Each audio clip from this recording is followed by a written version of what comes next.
It is full throttle, real sim racing here in Phoenix, Arizona. Avondale, Arizona to be more specific. It's the Cup Series. Matt Liveries 250, 156 laps at this 1 mile tri-oval track. I'm Dylan Coyle, Evan Pasoko, who? Nolan Ripple, Terry Radford alongside me. This is going to be a fun race, the Matt Liveries 250. You know, 250, we talk miles, but how about kilometers? Because that's what the 250 is specifically saying in this one. It's getting the gang back together. Andrew Farina is currently on top of the leaderboard in practice. And hello and welcome. What a beautiful three that we've got. I did think we were all going backwards hats, but Nolan, what? Yep. I abandoned ship. I will not deny. I absolutely abandoned ship with that one. The head just didn't feel right. I don't know if I like it, but Terry, I know we're definitely doing the backwards hats things, and I think with NASCAR, so many things going full huge hat, William Byron winning the last 2 weeks, I think we're following a good trend. Yeah, I think we are, and a trend that we can follow here is the RSR GOAT 4-time led practice here in race trim. That was huge. Qualifying looked good for him in the run that he did. But a story that we followed was Agnell Phillip was 35th on the speed charts until the very end. Not sure if that was qualifying or if that was race trim that he threw up there. Jumped up to about 14th, but we got a long way to go, Dylan, in this schedule. We're only on week 4. There's a lot of racing left. Yeah, lots of racing. I think you can obviously say the championship favorite, just like the champion last year, is Agnell Phillip, of course, with multiple wins in the series so far. This is definitely going to be a difficult track to make moves, make passes with. You're going to have to do it quick. It's only 150 laps. Of course, the Real World NASCAR Cup Series went 312 laps. The Xfinity Series went 200 laps. So it's almost like a sprint here at Phoenix where tire wear is going to be happening. But you're also going to have to worry about maybe 1-2 stops for fuel. Of course, we look at the standings. Agnell Phillip with those 2 wins. Esteban Rodriguez with a 1 win happening at Daytona. But other than that, look at all of the drivers currently fighting. We're only a few races in, but it's almost anybody's game at that line for the playoffs. And I think that's going to be the big story, right, coming on over to the next little while, is the fact that it's going to be so tight in and around that cut line, all the way up, even until that final championship round at the Daytona International Speedway. We get set to go racing once again for 80 laps there later on this season. Currently, it's a 3-point separation between Harris and Hoying Flores, a couple of drivers that, shall we say, could have had some better outings last time through over what was a very intense race at the Las Vegas Motor Speedway. And I think at this point, we're going to be looking to see that positioning around those top 16 changing around a lot again by the time we get to the end of Phoenix tonight. Yeah, it wouldn't be a surprise at all. Phoenix usually is the kind of track where some of the more skilled drivers are able to make up some ground if they've had a rough go at it. It's really all about track position. Speaking about track position, qualifying is happening right now, around 2 minutes, 20 seconds to go in this lone qualifying session. Familiar name, familiar face up top on the leaderboard, Terry. Yeah, it's no surprise that Andrew Freenage sets the fastest time provisionally at the moment. Agnell Phillip, we were curious. I pointed it out about 4 minutes left in practice and was like, that's weird. Why is the defending champion sitting 35th, but he jumped up there to second with Jaron Weinmaster sitting third? You see the 23 had a little bit of a spin there, but there's the look at our part-time GOAT. But here's the guy, Dylan, that goes to Daytona in his rookie season here in RSR competition, wins it, shows up at Auto Club and Las Vegas, put really good outings at. That's Esteban Rodriguez in that 16 for Pure Sims Esports. That is the driver that if we circle a favorite that could potentially come in and spoil an opportunity for Agnell Phillip to go back-to-back, that would be the guy. Absolutely, and I know, as you just noted, Rodriguez being a rookie and just jumping in and making such an impact right away, well, some might say, hey, it's Daytona, anything can happen, but as a rookie, racing against guys you don't know the tendencies of, that is an impressive stat. He's going to try and go again with another lap here of qualifying. Right now we're seeing Michael Johnson from Keeping It Real in that Ford Mustang right now. We'll see what times he can pull. Most drivers have already finished their qualifying laps, and Freenaz leads Agnel Phillip by just 0.15 of a second. Johnson goes down into this long pit lane that I think is pretty much half the track, as you see from an aerial view. Around 30 seconds left here in qualifying. Beautiful facility at Phoenix Raceway, formerly known as ISM Raceway, and before that, Phoenix International Raceway. But I'll tell you one thing for sure. They put a lot of work into that facility. I was just there this past weekend, and you want the racing to be a little bit stronger than it has been, a little bit more competitive. I thought the Xfinity race was great. Cup race, more passing for the lead you'd wish. I think we're going to see a lot of passing for the lead in this race. The way Phoenix Raceway has a tendency to work, it's a track that, especially in RSR history, it is either a race of cautions or it is a race of green to checkered.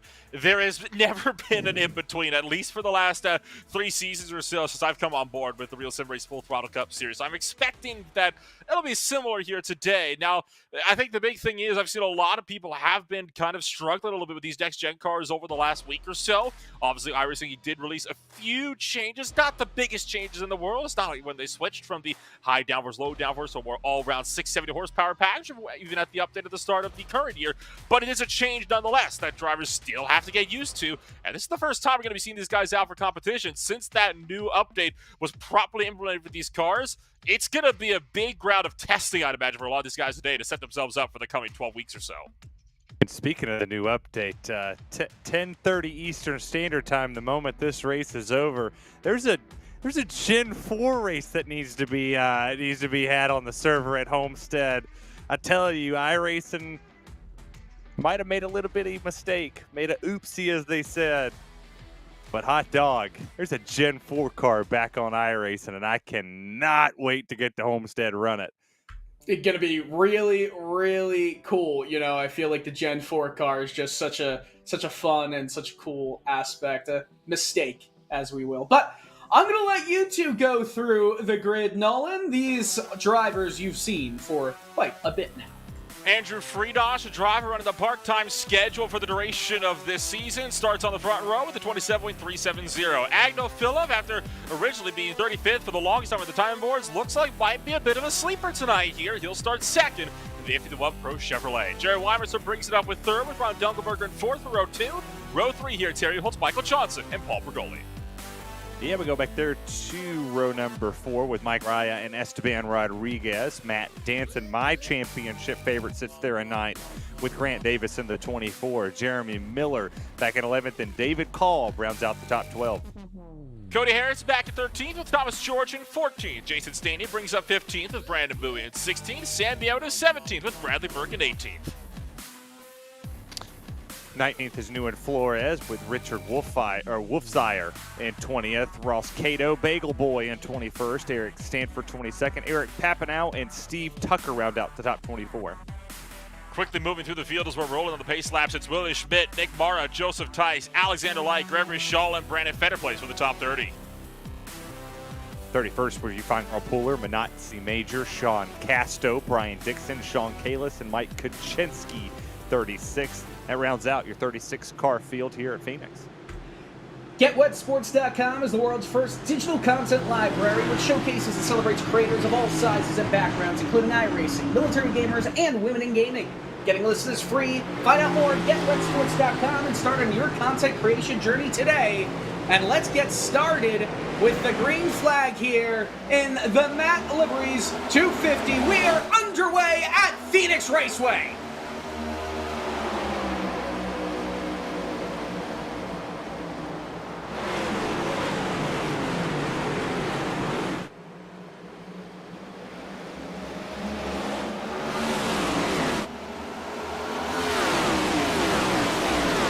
As all these drivers pass through the old start-finish straight. Andrew Farinas gets a one-car length lead over Agnell Phillip. Phillip dives down into the dog leg. Of course, that section known for everyone fanning out as we see all the cars going 4-5 wide. We have some smoke in the back and a potential spin. How are you saving it? Puller, unbelievable. Carl Puller with that slide down the inside line. Don't think it was without assistance, but he'll get himself sorted. No damage on the number 71 Advanced Dodge GG machine, so he'll be able to get himself back rolling. Phillip continues to run for second place, trying to close up on the 20th. Freenage looking for the inside, down to turn numbers 3 and 4.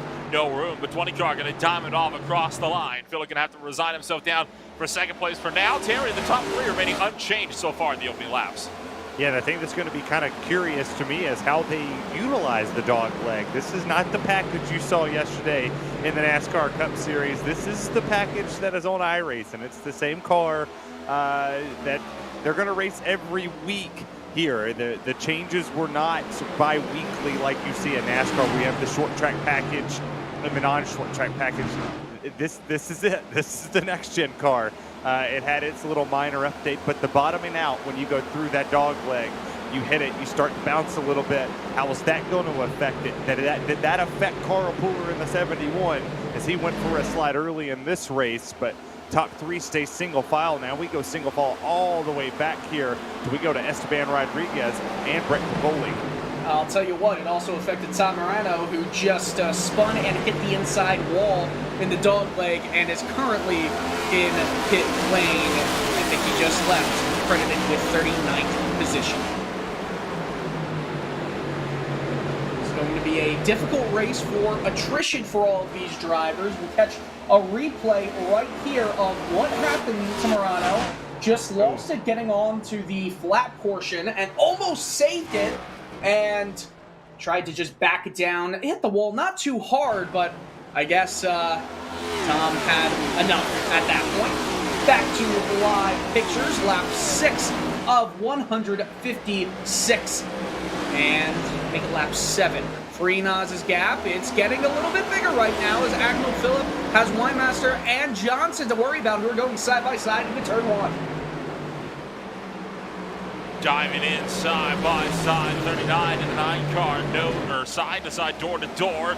Wyman's going to pull clear to the top shelf. Michael Johnson tucks in line for 4th. There was an effort, but Johnson not able to move up and onto the podium positions just yet. So far, it's been a very tame opening start to this race. A lot of single file action, not a whole lot of drivers making moves outside of that open lap. I think this is one of those cases where guys are going to be more content to kind of see how the track's going to come to them, right? It's some changes to the car. It's a track that is definitely one that requires patience along with some work into that momentum. So I think it's safe to say we're going to be seeing a lot of these guys trying to maybe see if they can get something happy in the later stages, unless Michael Johnson's going to go for another effort down to the turn number 3. I gotta say as well, Terry, I'll bring you in on this one. Matt Danson is wasting no time in trying to lick the stamp and send it heading into turn 3 and 4 on the last couple of laps. He's going to make another pass here, and all of a sudden, Danson into the top 5.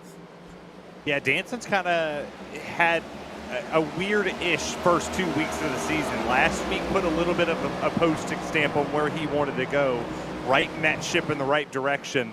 Had a strong season last year. I wrote him off in every round of the playoffs last year. I thought that he was not the strongest on the 1.5 miles. I thought he was not strongest on the 2-mile tracks or the super speedways. Well, he went out and put himself in the championship 4.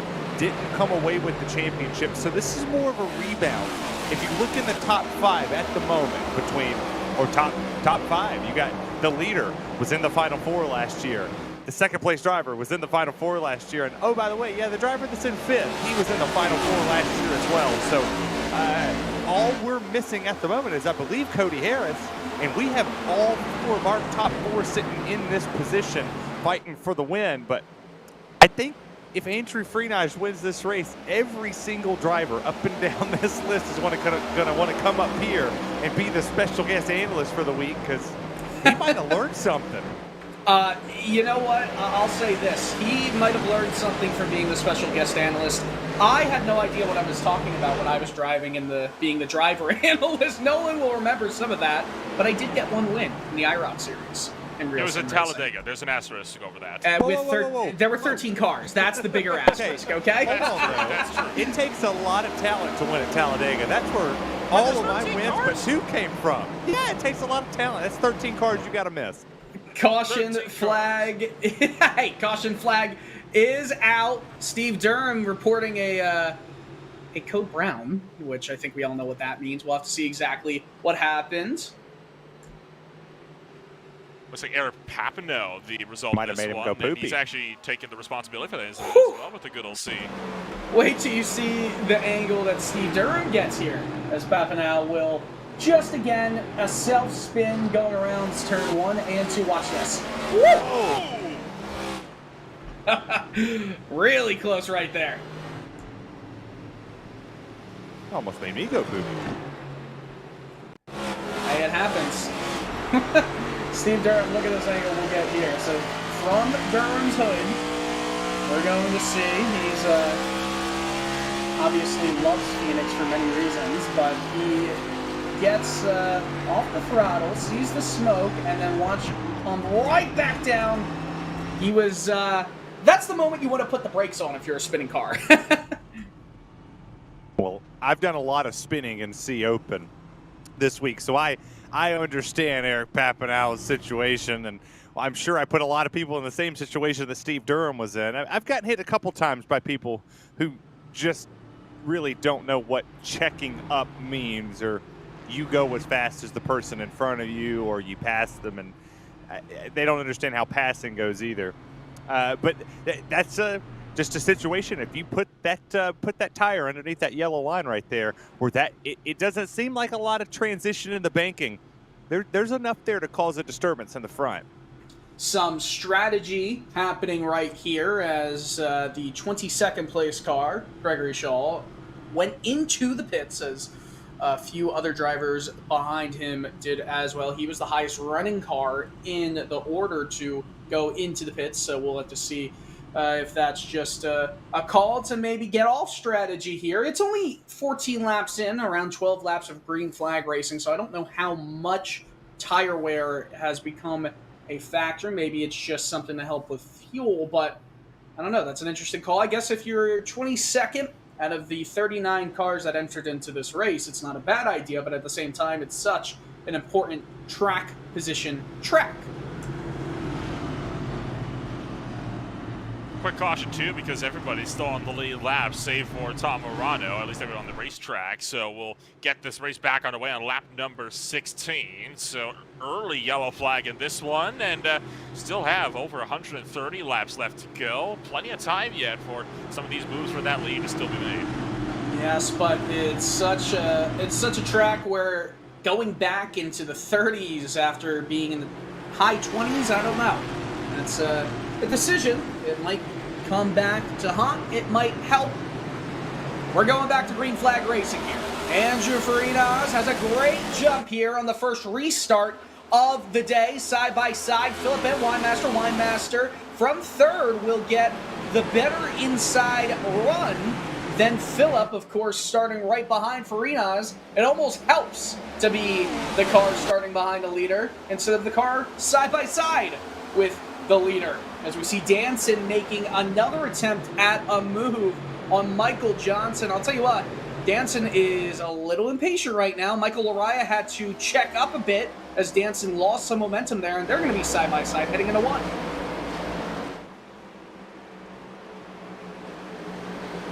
Yeah, it's very interesting to see what Jaron Winemaster does here. He gets by Agnell Phillip, and Agnell Phillip crosses him up. It puts Johnson in a tough spot too, because it lets him know, okay, which lane do I want to pick? Do I want to roll the bottom? Do I want to carry the momentum on the outside?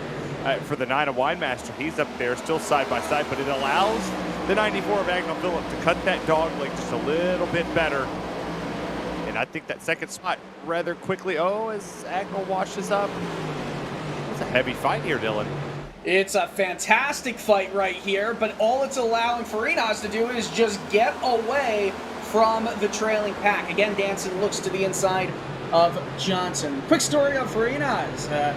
He is a big dirt racing fan. I actually ran into him. He walked up to me in Oswego, New York, in October for Super Dirt Week and said, Dylan, I said yes. Andrew Farinas, and I was like, oh my goodness. So we had a good few minutes of a chat there. Good guy. I've met a lot of these drivers in person, thankfully, over the years.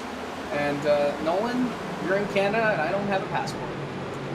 And being in Canada doesn't always have its perks. It means I'm about as far separate here on the West Coast with just about everybody that runs leagues on iRacing, so I don't get any of these fancy in-person interactions that you all get. You should swing on yours sometime, though. Come see some of the draggers we got out here. That is fair, as we see Lariah kind of wash up. Almost got into the side of Dunkelberger. That could have been bad for both drivers. Lariah was able to save it. Dunkelberger with a bit of a checkup. Rodriguez almost gets into the back of him. All these drivers fighting mightily right now, but up front it's Farinas, followed by Winemaster and Philip. They're all single file, but don't look too soon. Who's in fourth? It's Matt Danson. Yeah, but he's got, he just got under the 39 of Michael Johnson, cleared that pass. And I go back there to the 6th place position of Dunkelberger for a second. And we've seen over the past couple races, he has been the aggressor in 99% of the times we see him on screen. And it just shows that aggression pays off.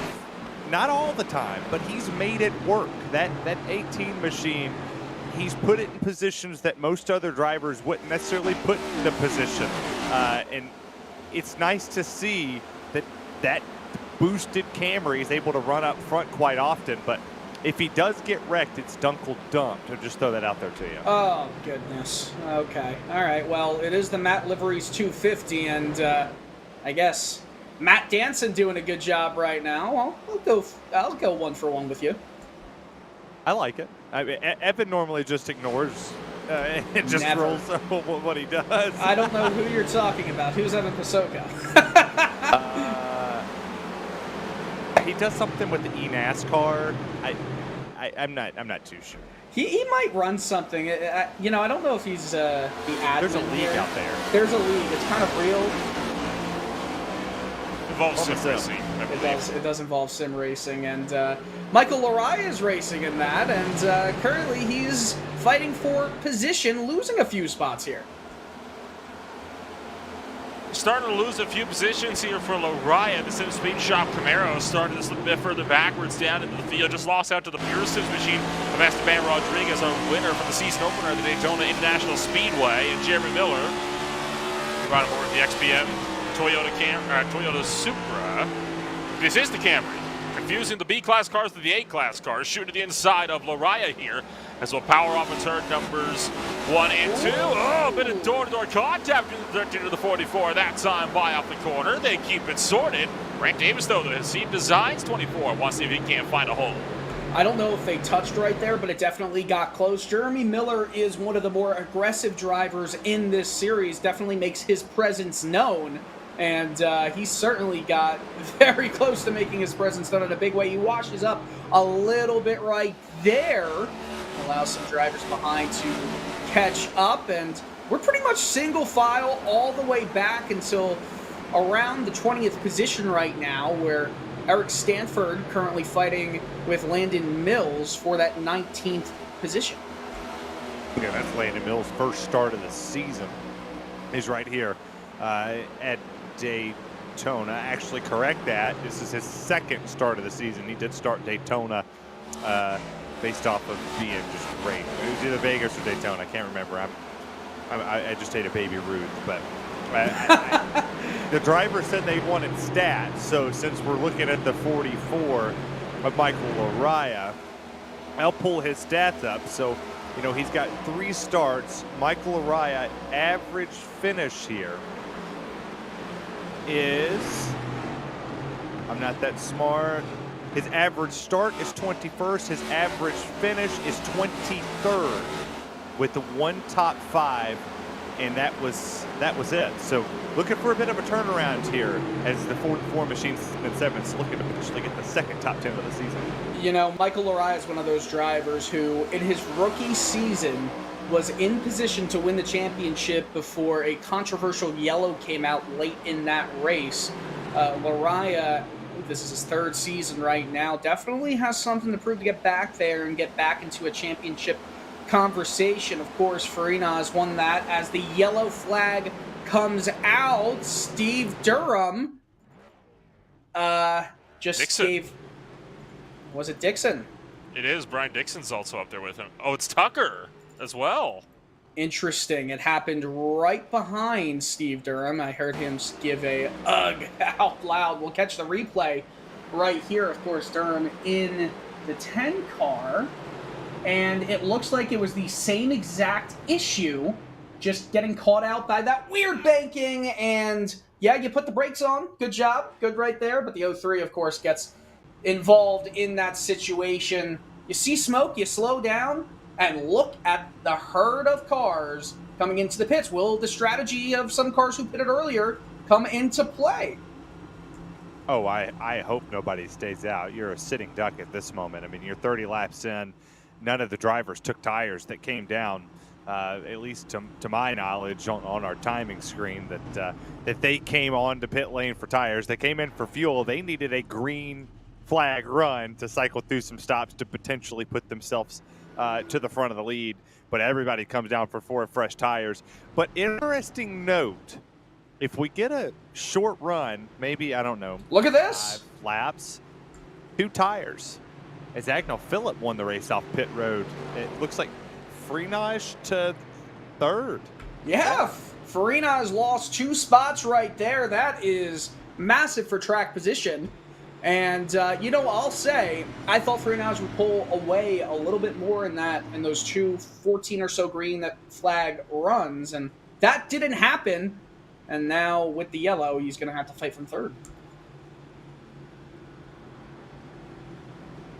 Sounds like it was the lane time that may have been slow. The pit stop time seeming relatively okay. So that tells me a bit too conservative, either getting into the box, getting out of the box. Because obviously that pit timer starts once you enter your box and come to a full stop, and then it stops the second you move. So I think that was a case of maybe just didn't go about as hard on the pit exit, or a bit too slow an entry than he could have been.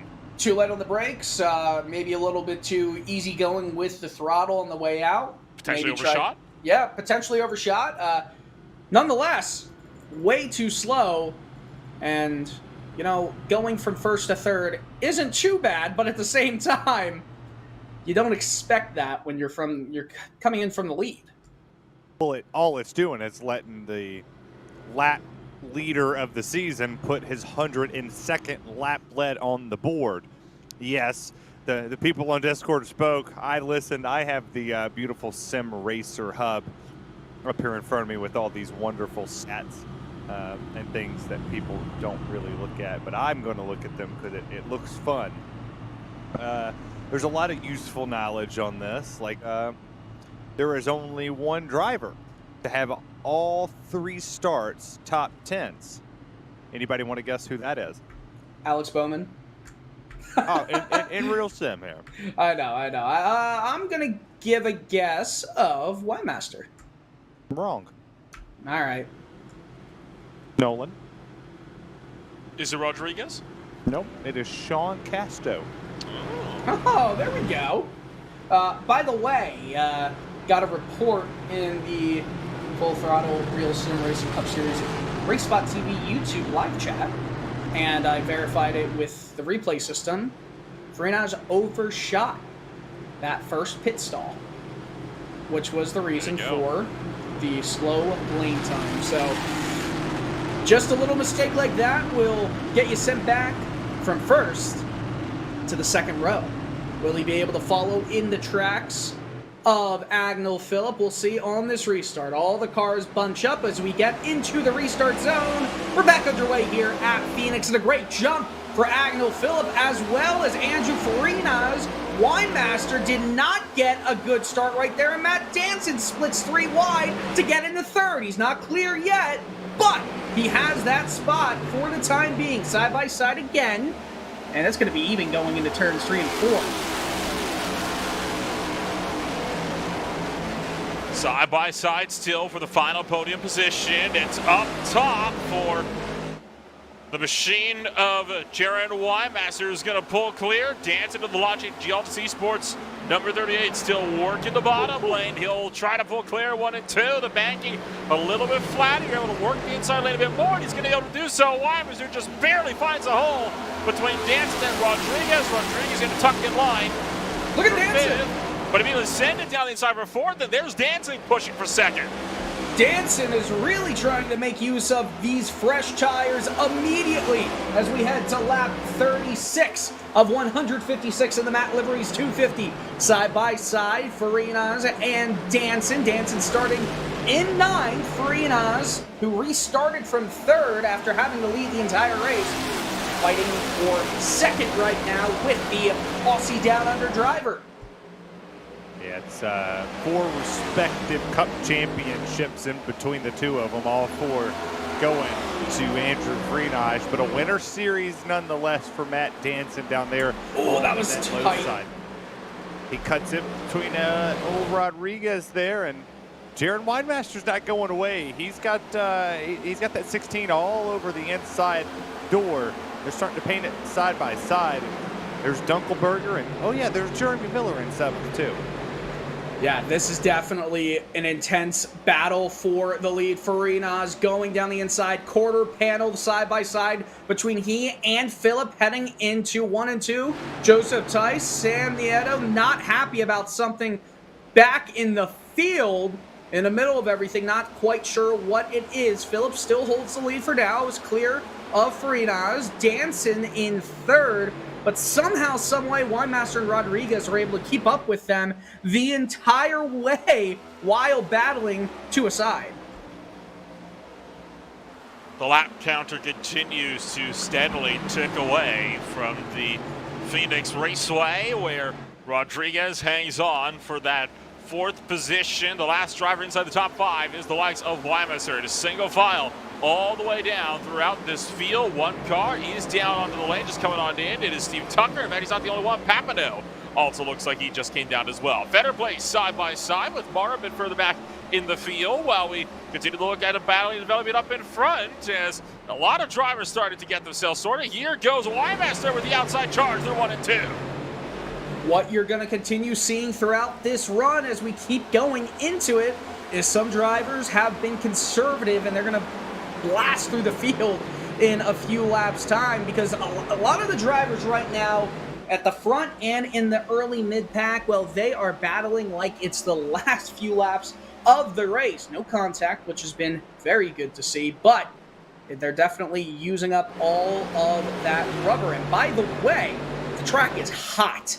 128 degrees. That rubber, those tires, they're going to go away a lot more quickly than maybe we saw in the Xfinity Series race on Saturday or the Arca Menard Series race on Friday in the real Phoenix Raceway.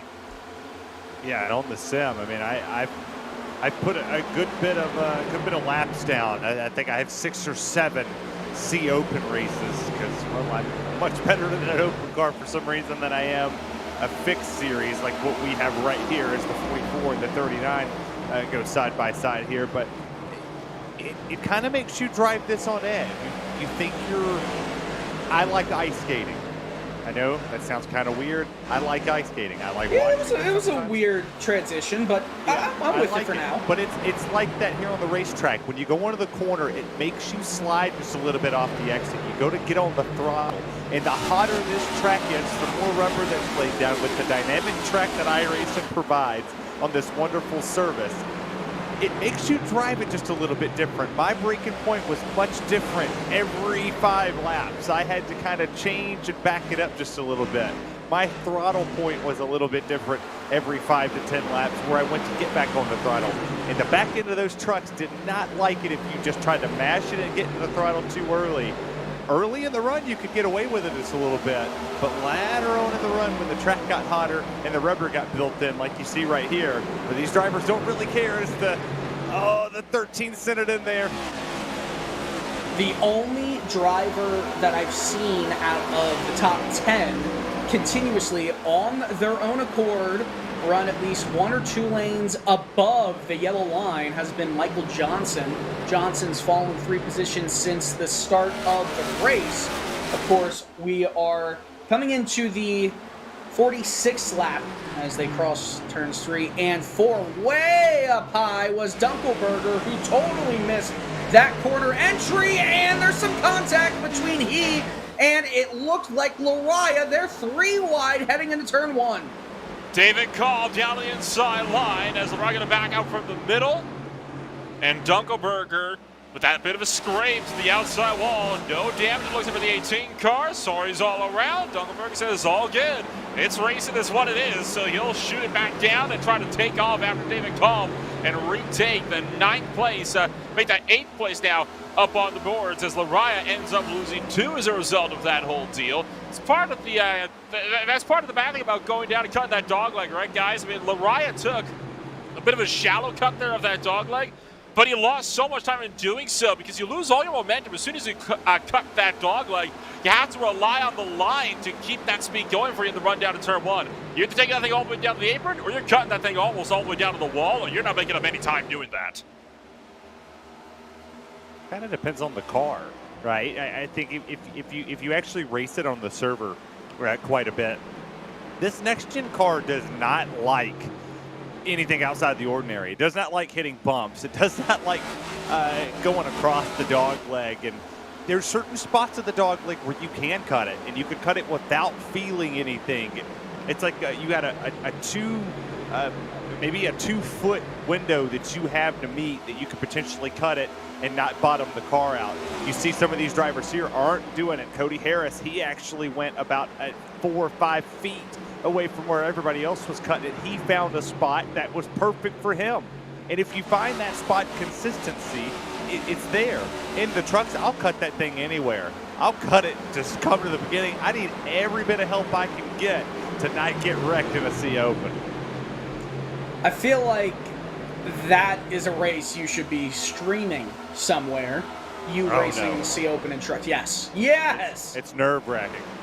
That's why we need to see it streamed. By the way, Matt Danson has passed Andrew Farina's for 2nd place and is currently running down Agnell Phillip. What is this, 2021?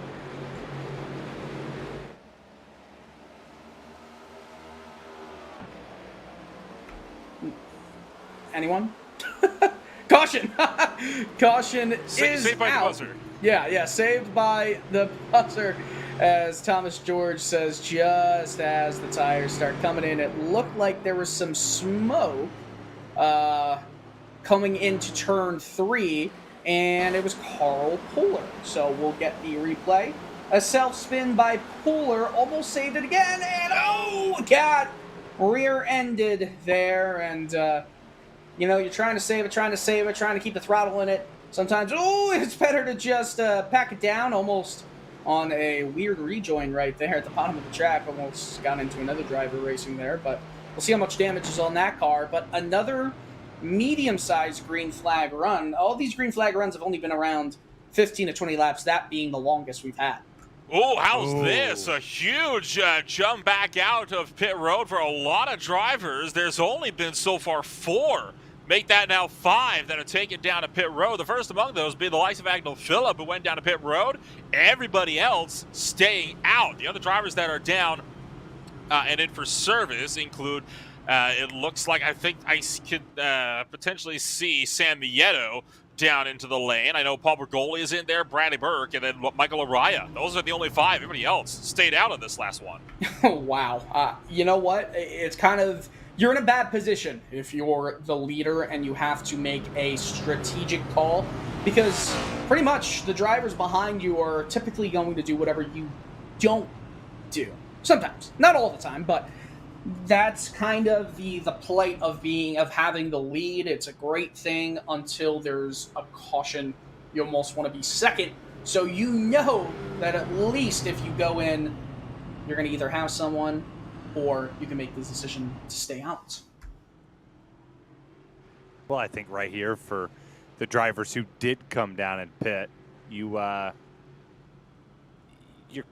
kind of in a box. I mean, Pit box. yeah, I mean, the best way to get rid of somebody is to do something opposite of them. We technically only put 20 laps on the green flag tires. If anything was proven, is these drivers don't think that tires really matter in this portion. You don't want to waste a set this early. I mean, we're 53 laps into this race, and now Agnell Phillips down to, I believe we had 4 sets. We're down to 2 for him. We have 3 for the rest of the field. So if they're able to stretch this out just a little bit further and put maybe 20, 30 more lap down on these tires, they come down and pit, and Agnell Phillips stays out, then the entire field now has a gap of 5 that they can just pick through pretty easily. And you put the likes of Matt Danson and Andrew Freenage in that box and says, hey, guess what? You only have to pass 5 cars. The other 5 have to pass, I don't know, 23 of them.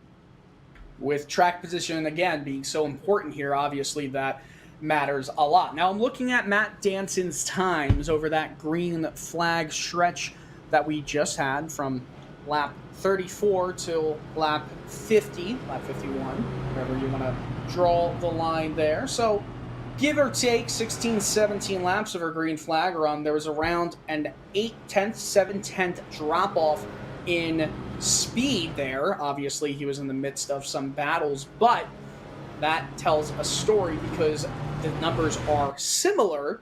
In previous green flag runs, you can give around 7/10, maybe every 12 to 15 laps, you can take off 6, 7, 8/10. So that is a big difference when you go into the pits for somebody like Agnell Phillip.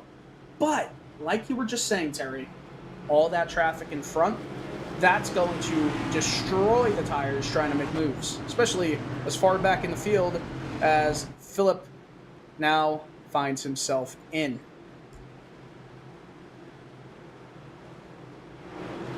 I think seeing the guys that far back down the field, it's going to create a bit of a struggle for some of the guys here. They're going to have slightly fresher tires, but obviously we have to fight through so many cars. We talked about it before. It's always going to be a struggle as we continue to work our way deeper and deeper into these green flag runs. It's going to be into the Geico restart zone. Matt Danson will take us back to that green flag. It's another good jump for the 38.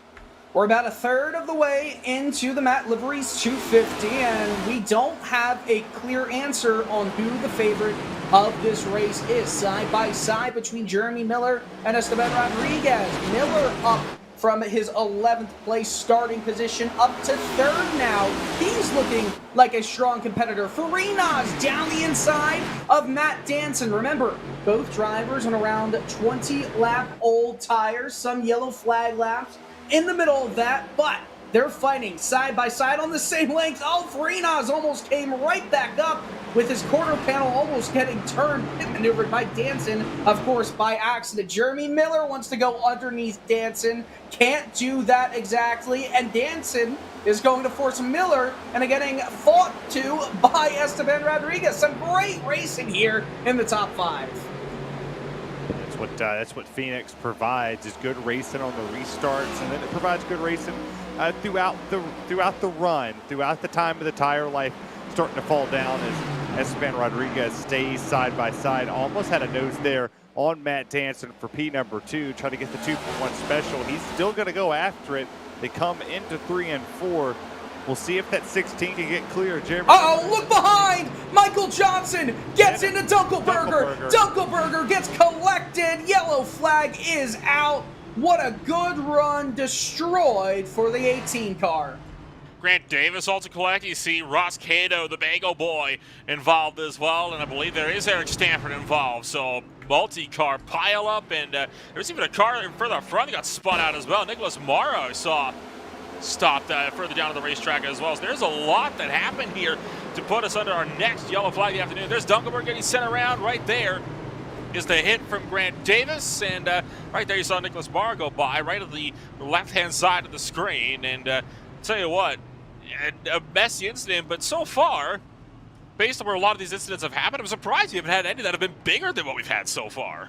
Well, again, I keep referring to real-life racing here as we see some more replays, but there were 3 spins in the Xfinity Series race on Saturday where drivers spun in the middle of the field, and none of them got touched by another car. Obviously, that's not the case here. Trying to slow down for the caution, and getting dumped was the 40th Mara right there. I would not be too thrilled with that if I was Nicholas Marr, but at the same time, it's an art, as I said a few weeks ago in the comments, it's an art to slowing down for the caution. Obviously, there was some miscommunication there, but nonetheless, that was an incident I think you can point at, I think, Michael Johnson. You know, Johnson came down low, but also, if you want to give the be the devil's advocate, talking to myself, there was a little bit of no turn-in by Dunkelberger. Is it a racing incident?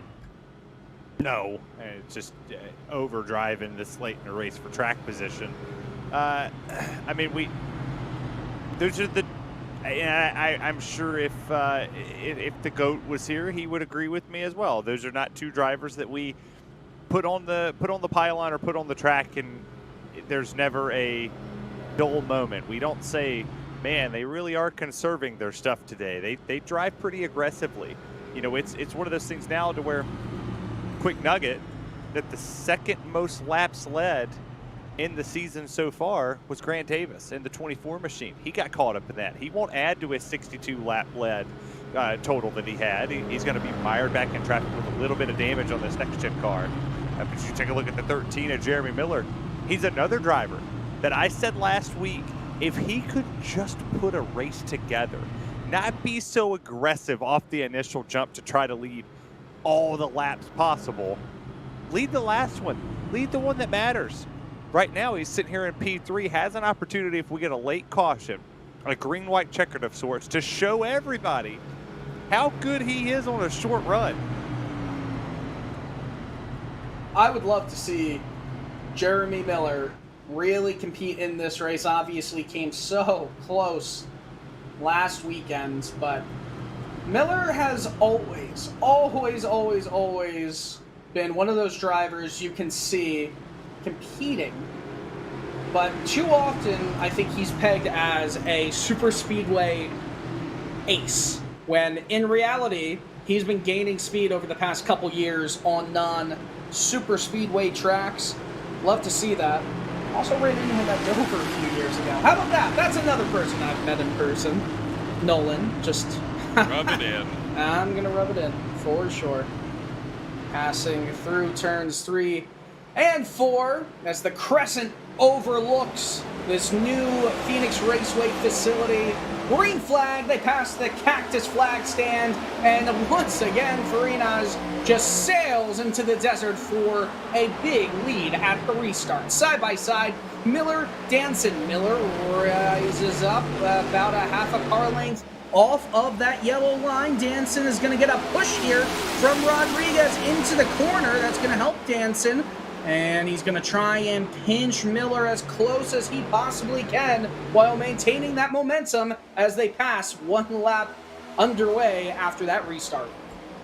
Matt Danson trying to see if he can lunge something around the outside line of the number 38 car. Jeremy Miller going to take it down to the bottom of the 13 for the Barton Sports Camry. Esteban Rodriguez up top, giving a bumper to the back end of the 38 car, pushing the 38 up towards the outside wall. Agno Phillip diving back down low as Dan's going to clear for that 2nd position. You can thank Rodriguez for that one as he gave him the momentum needed off of turn 2. You guys saw that, right? I think Phillip was thinking about taking it 3 wide right there. Actually, he's taking it 3 wide into turn 1. They're 3 wide, Miller, Rodriguez, and Phillip. Phillip slides up a little bit. Miller comes down. How are they going to hold this as they come into this tightened corner exit? They do a fantastic job. Miller in the middle. It's going to be Rodriguez on the outside. Clears for a moment, but now quarter panel inside. Miller gets a little bit loose. This is going to push Rodriguez up, and Phillip into 3rd, competing for 2nd. Yeah, this is say hello to fresh airs. That would be 13 lap fresher tires, mind you, to the P2 position, trying to chase down that 20 of Andrew Freenage as all of these other drivers up and throughout the field There's Gregory Soule. There's Michael Lariah. They all pitted. You got to go all the way back to the 10th place position of Sam Nieto to find the next driver on 4 fresh tires. These are all freshies catching up here with the early cautions. I mean, you could see that Gregory was just pushing, dancing along right there the last time they went through corner number 2.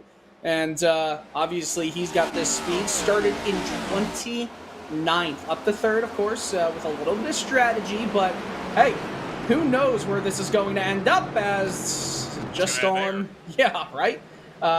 If anything, this will help Shoal and... this was again. This was perfect.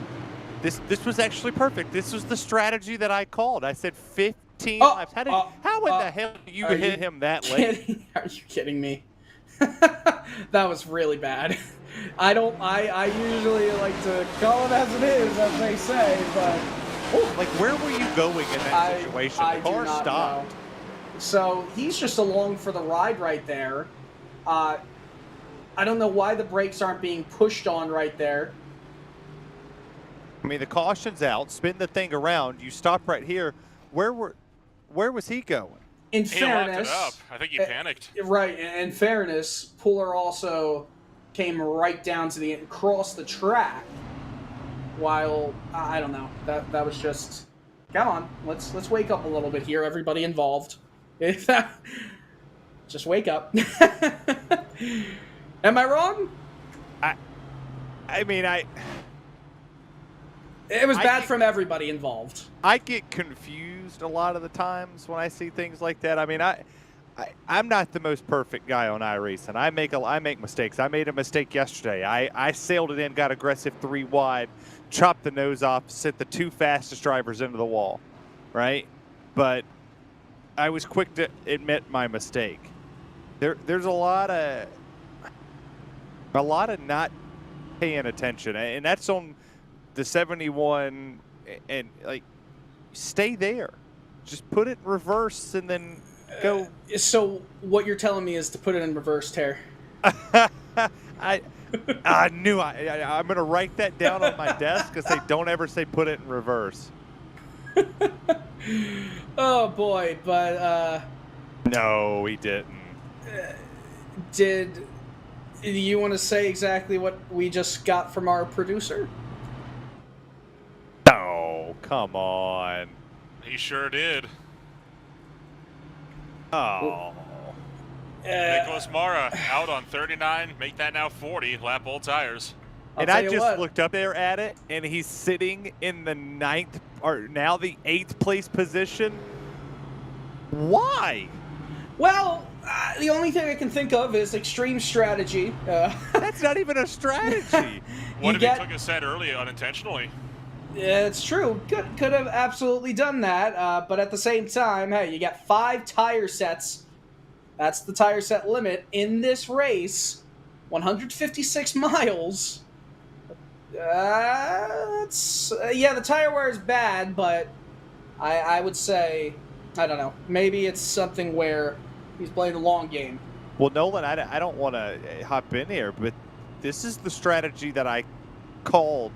I'm gonna be the one to fluff my ego for a second. I literally said if we got a caution with 15 laps on these tires, where these drivers right here that pitted on the previous time, and then you've got drivers that pitted on the caution after that, the ones that the other drivers stayed on, so you have a different mixture. Originally, we had 5 drivers that stayed out or was on tires, and now 6 technically. But now you got Joseph Tice, who pitted with 11 laps ago, David Call, Ross Cato, Eric Stanford, well, and Sean Kalist. That's a lot of drivers here that just changed the strategy. But how quick Agnell Phillip got through the field. Pay attention to that 20 and that 38 because they're coming. For all you keyboard warriors out there, we don't have any commercials during green flag racing or caution periods. We're about to get back racing here around halfway through this 156 lapper. We're back underway And a familiar face is out in front in Agnell Phillip. Another great jump. It seems like the leader always gets great jumps here. I think that was the best of them all. Lariah down the inside of Shull. Will he be able to make something work? Sam Nieto currently fighting but losing lots of time here. He restarted in 4th. He's now back down to 6th. And cars are starting to catch up to him. By the way, not to cut you off, Nolan, look at a driver like Matt Danson. Look at this entire field he has to battle through. He's got to be really careful right here. He's in the middle of a 3-wide battle. Among those drivers falling back is Nicholas Mara, who we mentioned before on really old tires. Mara has dropped several spots with the drop of this green flag, understandably so, while Danson has been on the up and up. You can see Mara on the outside of 3-wide now, trying to let Cato get the 39 of Johnson through. Mara has gone from being 8th place at the start of this restart within just 2 laps. We're 4-wide. No, we got to spin. Number 1. We got to spin, and I believe it's Eric Stanford right in front of Matt Danson. This happens in turn 1. It was a self-spin. I don't think anybody was collected. Just Stanford hitting the outside wall. We'll catch the full replay here. He was to the outside of Jared Weinmaster. We'll see if there's any contact, of course, coming off the banking. Again, it's just getting loose. That dogleg is catching a lot of people out. And a lot of right side damage. Oh, yes, look, there was that big hit at the end there. Couldn't quite see who it was. Alexander Light. Well, we'll see if there's... Come on, Sparky. Oh, goodness. We'll see if the lights have dimmed on his engine. Sorry. He certainly has a bit of a knock to the right front, at least, understandably so. He drilled a stop there at Stanford up on the outside line there, but yet again, another situation. It could have been a lot worse than it ended up being, and I have a very strong feeling here. That's how this race is going to go out. We're going to continue to see these smaller incidents building up over the course of the race, and little by little, the size is going to escalate the more the aggression ramps up. I hope so. I mean, this kind of hurts a lot of people. I mean, we talked about Matt Danson for a little bit. He fell to 15th. You got to go all the way up the leaderboard tonight to find Andrew Freenage. I mean, he lost a ton of time right there in that 38 Altus Esports machine. So there's going to be a little bit of sense of urgency here because you can't, I don't believe, make it all the way to the end. You got a long way to go before we get there. So there should be at least one more pit stop on the horizon. Whether or not these drivers that are in the top 8 decide to stay out just a caution more. If we go a 20 lap run, go to 40, 42-ish, do we see that strategy where maybe Andrew Freenage gets the lead back, goes up here, gets a caution, they all pit on the same sequence, or do we just see 2 totally different races concur and try to find it to see who makes the straightest line, I guess? You know, this is, the strategy is just, you can't predict what's going to happen right now. It's, I think what you can say is that we're not done seeing a multitude of cautions, whether they're single car incidents or multi-car wrecks here in the Matt Liveries 250. I just don't think anybody knows what exactly is the best move right here. By the way, for all your motorsport design and rendering needs, visit at Matt Liveries. That's M-A-T Liveries. I need to get myself a nice paint scheme. I do some painting of my own stuff, and they're usually horrible. So, is this like the Pam situation where there's 2 T's and the other T's silent? It's like Matt Today Junior. It is M-A-T Liveries. I was just making sure how we pronunciate it. Is it, Matt or Matt? You know, I really appreciated your help earlier when I wanted to clarify with Evan. I just wanted to throw some shade out there too. How do you enunciate Matt? And you're like, I think it's pronounced exactly what I wrote. And I'm like, wait a second. Do you want me to... Is it Matt or M-A-T? It's Matt. It's Matt Liveries. It's all capital letters. Unbelievable. Yeah, is it like the mat on the floor or the mat of the name? But, you know, I get a comparison. People tell me all the time that me and you have similarities here. Oh, really? The other T's silent. It's Matt. Well... We're about to go green flag racing here. Halfway through the Matt Liveries 250 at Phoenix Raceway. Not as great of a jump. Well, I spoke too soon. What another great jump from Agnell Phillip. Might have not have been as trailblazing as it was before. You know, it's only 5 car lengths as compared to 8 car lengths on Shaw. Shaw's up 27 positions as Lariah and he are battling. Cautions out, you see in the background.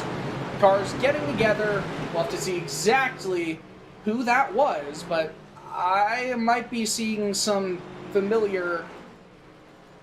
I love that reasoning. The apron's not nice. We'll see a replay here. Nolan, you want to take us through this? Coming on down, and the apron is indeed not nice. Just like we've seen in a lot of the yellow so far today. One car straddling the line. This time it was Richard Wolsifer sliding it on out, spins it back up on the racetrack, and gets it slowed down. And this time everybody manages to avoid him. Unfortunately for Landon Mills, he has netted himself with the penalty because of that. After he had to make a jump down the pit road to avoid this accident, he got an entering a closed pit road penalty. That is going to cost the team Chevrolet in a huge way later on in this race. You said Landon Mills got the penalty? Yeah, I don't think Landon Mills is too worried about penalties right now. He's 16 laps down. Fair enough. Fair. Yeah.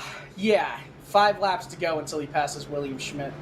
And now Schmidt posted a picture of what his tire looked like after some contact into the Discord. And it definitely wasn't supposed to look as banged in as it did. But he's back out on track, just 12 laps down at the moment. The car who I believe is getting the lucky dog here, unless I'm completely mistaken, is Steve Durham. The only car a lap down, coming around the outside here. I always feel like it's very treacherous as the lucky dog to come at full speed sometimes, and Durham is making sure that everyone is aware that he's coming around the outside. Yeah, he's lucky. I never get the lucky dog. I always get trapped last minute. Like I had a penalty for passing under yellow. I passed a lap car who had motor damage coming onto pit road. He decided to stay out. He wasn't going. I gunned up to go catch the field to get on pit road. 1 second stop and hold.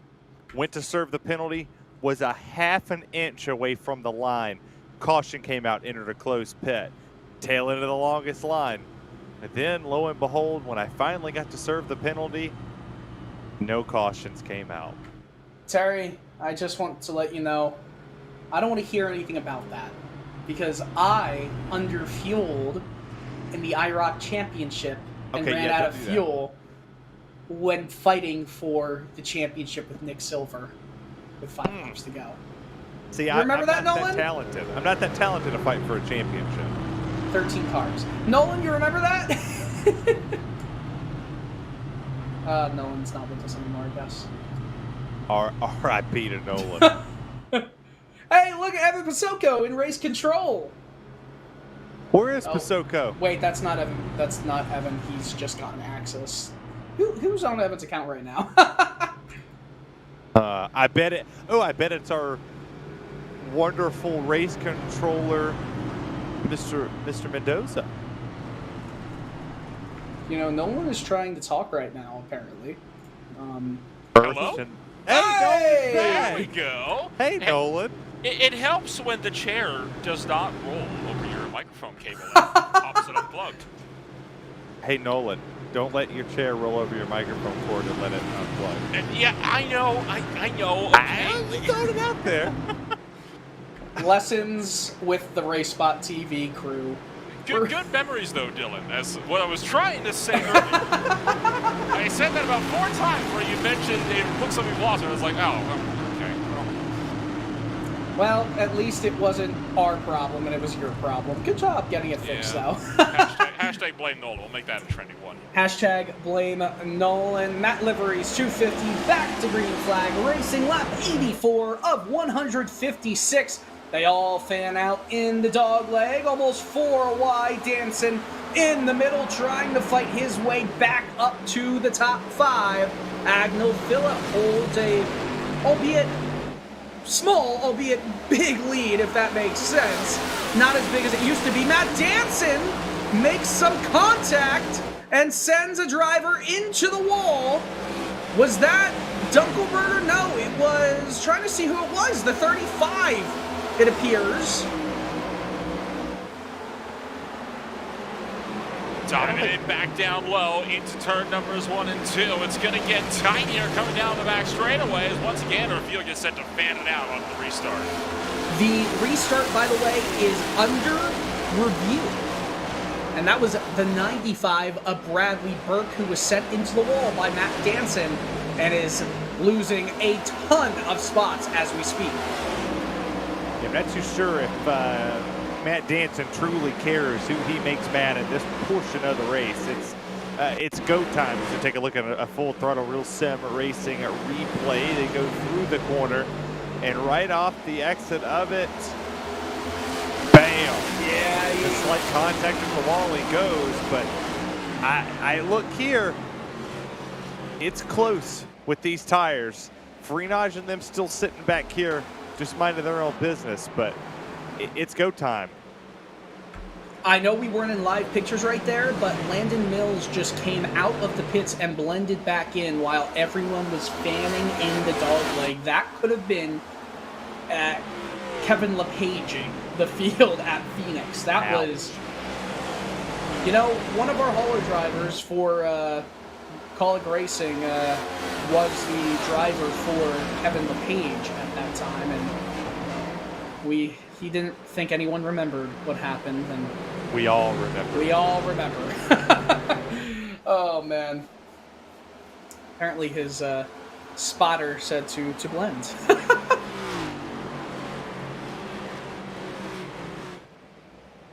Starting to approach that halfway point here before too long. I believe we're past that halfway point at this point in time. Lap 89 of 156. Starting to almost get Math close would say so. To the, I do know math, yes. I may have almost failed it in the 11th grade, but I know enough to know when you get close to 100 out of 156, that means you're close to about a third. Math seems to, okay, well, 2/3. Math still checks out. You get the point. I didn't really know what you were trying to say there. Anyway, so the 37 car got a warning for going below the yellow line before the start-finish line. This applies to the whole field, that it is the only warning they will get. This is, of course, borrowed over from real-life NASCAR at Phoenix rules. And there was a black flag given to John Hunter Nemechek in Saturday's race for doing exactly that. He was in the lead, and before getting to the start-finish line, dove down to try and take the dog leg, and that ended in him receiving a penalty. By the way, the battle for the lead is ramping up. Yeah, the battle for the lead is heating up as Jeremy Miller on 21-lap old tires puts himself up here. Jeremy Miller actually got ahead of Andrew Freenage. He's the first driver on the fresh ones that came down the pit lane. You got to go all the way back to Joseph Tyson, fourth, at some 29-lap old tires. Andrew Freenage on 24. These drivers still trying to find their way through the field. There is a lot of racing to go, but a lot of strategy that could be had as everybody trying to find their position. And there's a little bit of a battle going on back here outside the top 10.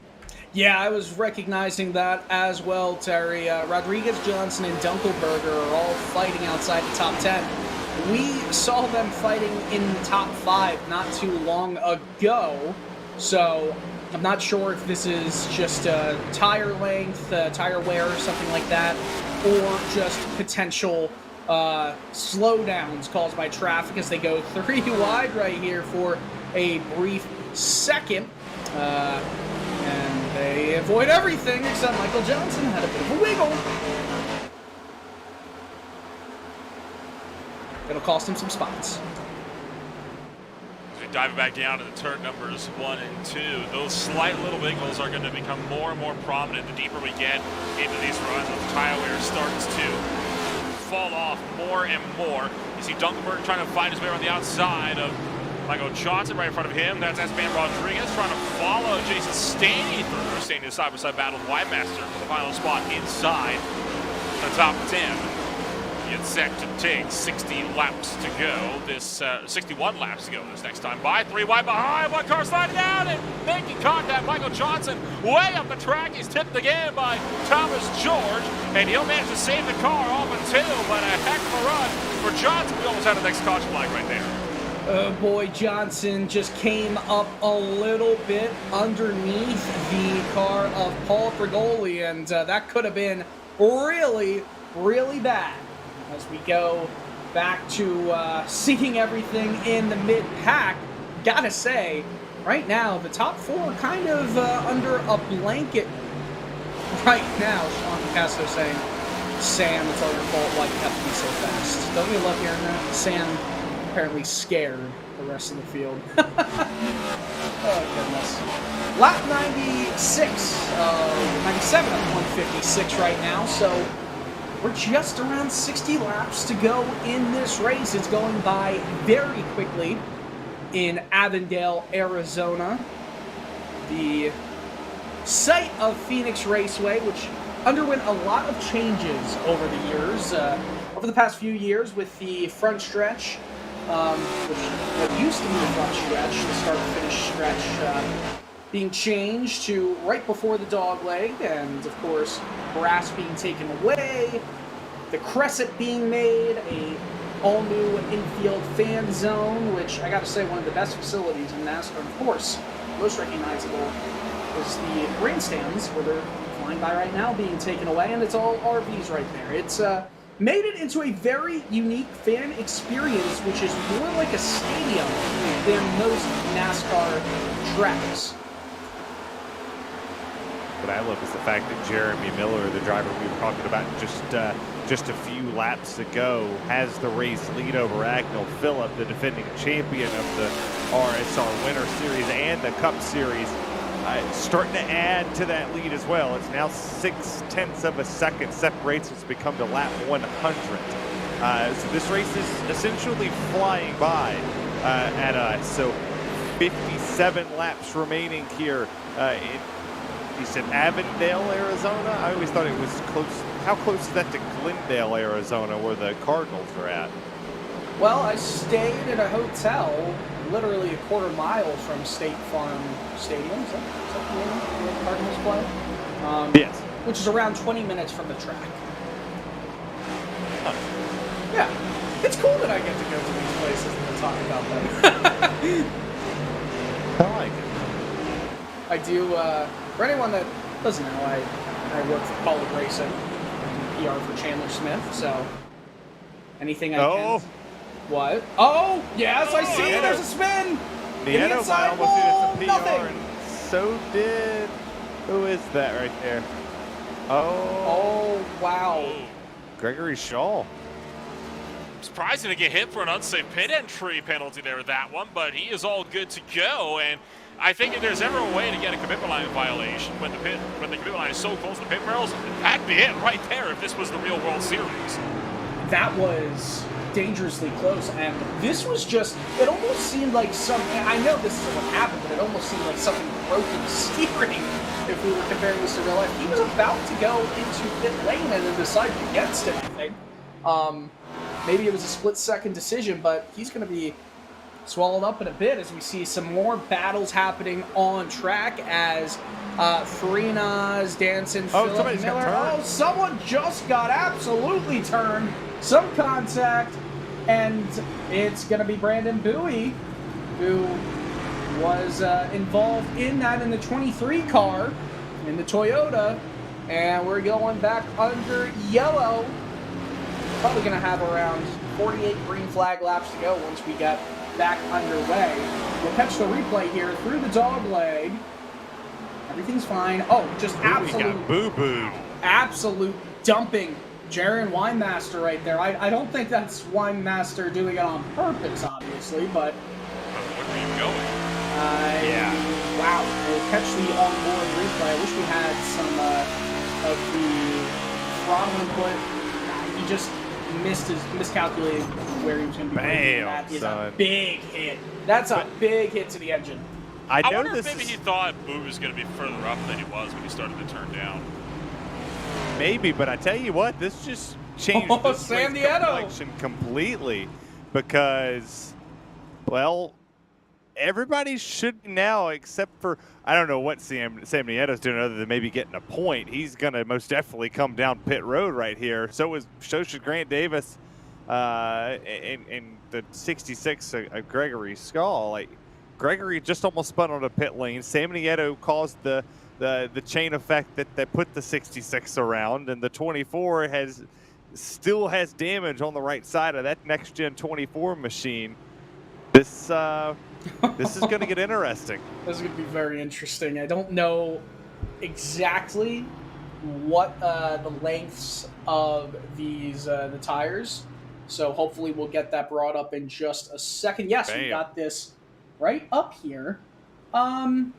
Goodness me, this is going to be a restart that I don't think is going to be for the faint of heart here for both Sam Nieto and Grant Davis. I almost wonder if they're... I don't even know what I'm wondering.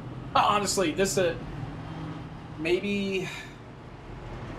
I don't know. I really don't know what they're thinking. I mean, I'd love to hear... I know Sam usually, especially Sam, when he has his mind made up on a strategic call, he's going to stick with that, and he's going to be very adamant about it, which is total confidence in his decisions. I'm just questioning it, and especially questioning Grant Davis's decision. He's 37 lap old tires.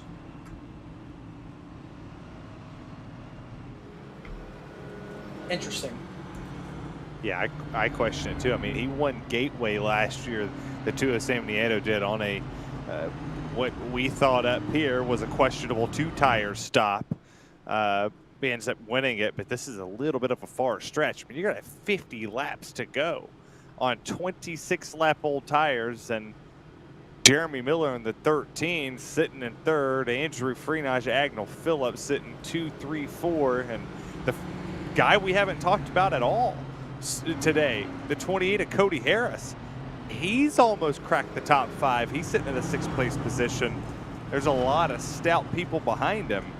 I would be a little nervous if I was that 2 machine who still has the best looking paint scheme on this racetrack.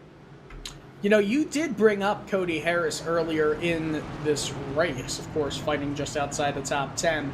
And he is very much making up for all the non-lengthy discussions about him in this race. What do you like so much about the 2's paint scheme?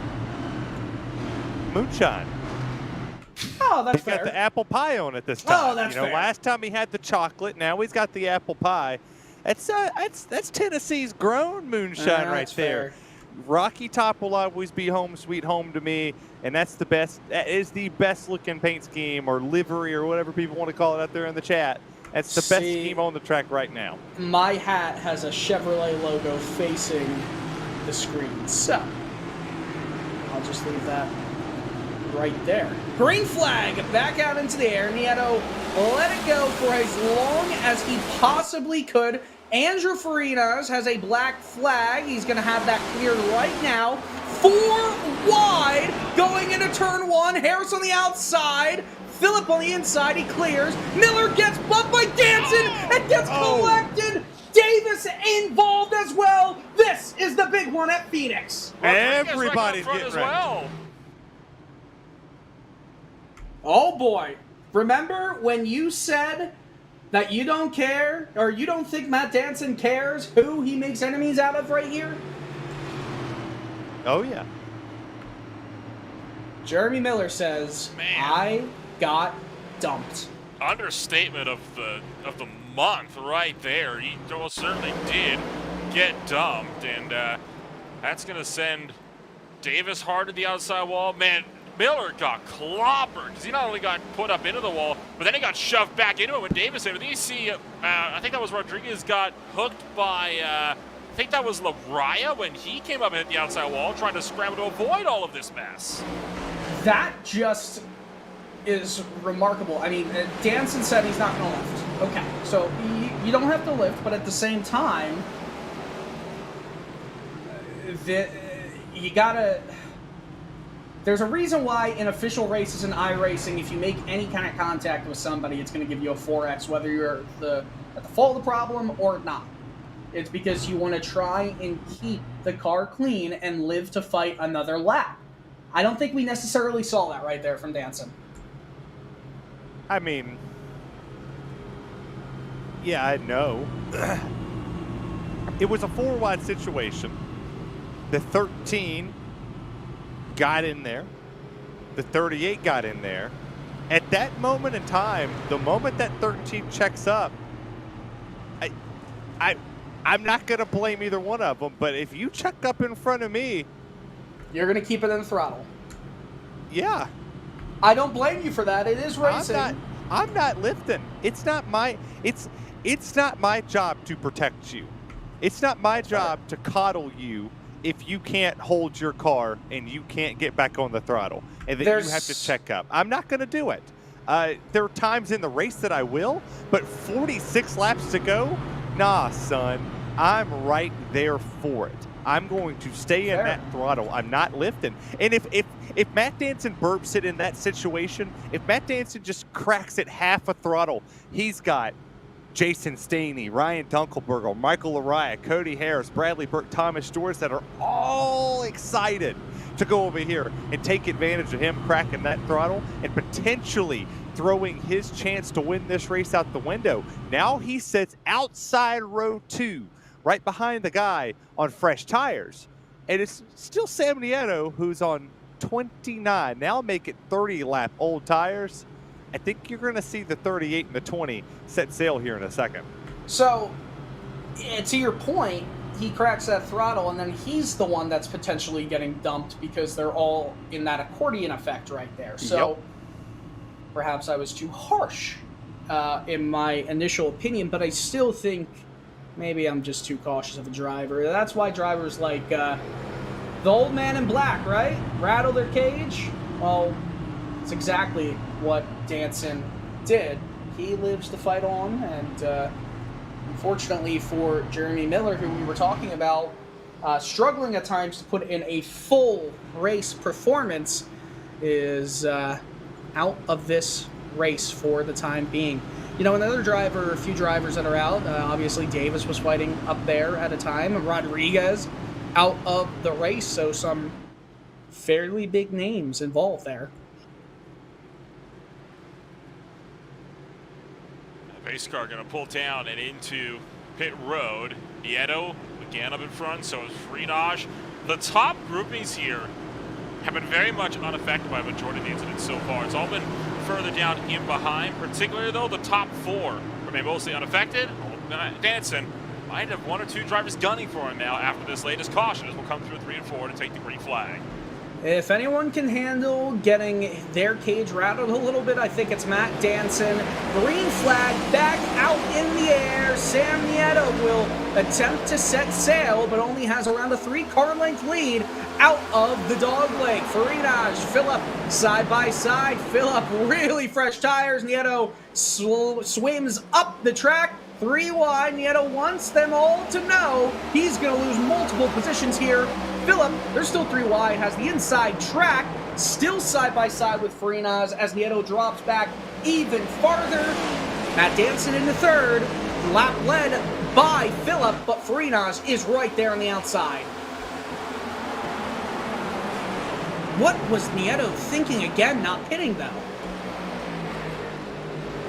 Well, I mean, I think he was maybe hoping that it would be a caution fest after that, that we would continuously see them, or Nieto can't keep doing what the leaders do. He hasn't had necessarily the best performance here, but the performance for this race lead is really heated up. It's the 20 of Andrew Freenash. He led that last time by Agnell Phillip by a margin of like 0.00. Oh, they almost touched. We're sliding up.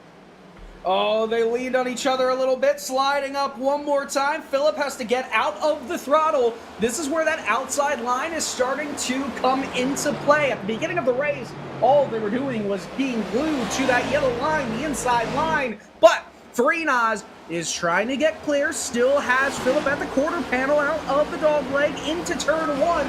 Still there, still not clear. Caution is out, and Freenash is going to be the leader. What happened here? It's the 56 car, and it's the second time he's been involved as Thomas George sings a little tune on the in-race communications. Let's catch the replay here, Terry. Yeah, they're going 3 and 4 coming off the exit. And dogleg. Oh! Dogleg monster got him. I told you that transition is brutal, and these cars do not like to be upset. That's the one thing that I don't like these cars. I'll be blunt about it. These are not the cars that I jump on iRacing and go, I've got to race this right now. No, bam. These cars just do nothing for me. I can't get them to turn. Maybe it's just lack of talent. That's 90% of it. But I was waiting for that. I have no feel in these cars. In the trucks and the Xfinity cars, I can drive them. I can be competitive, but not winning on a consistent basis. I've got a lot to learn.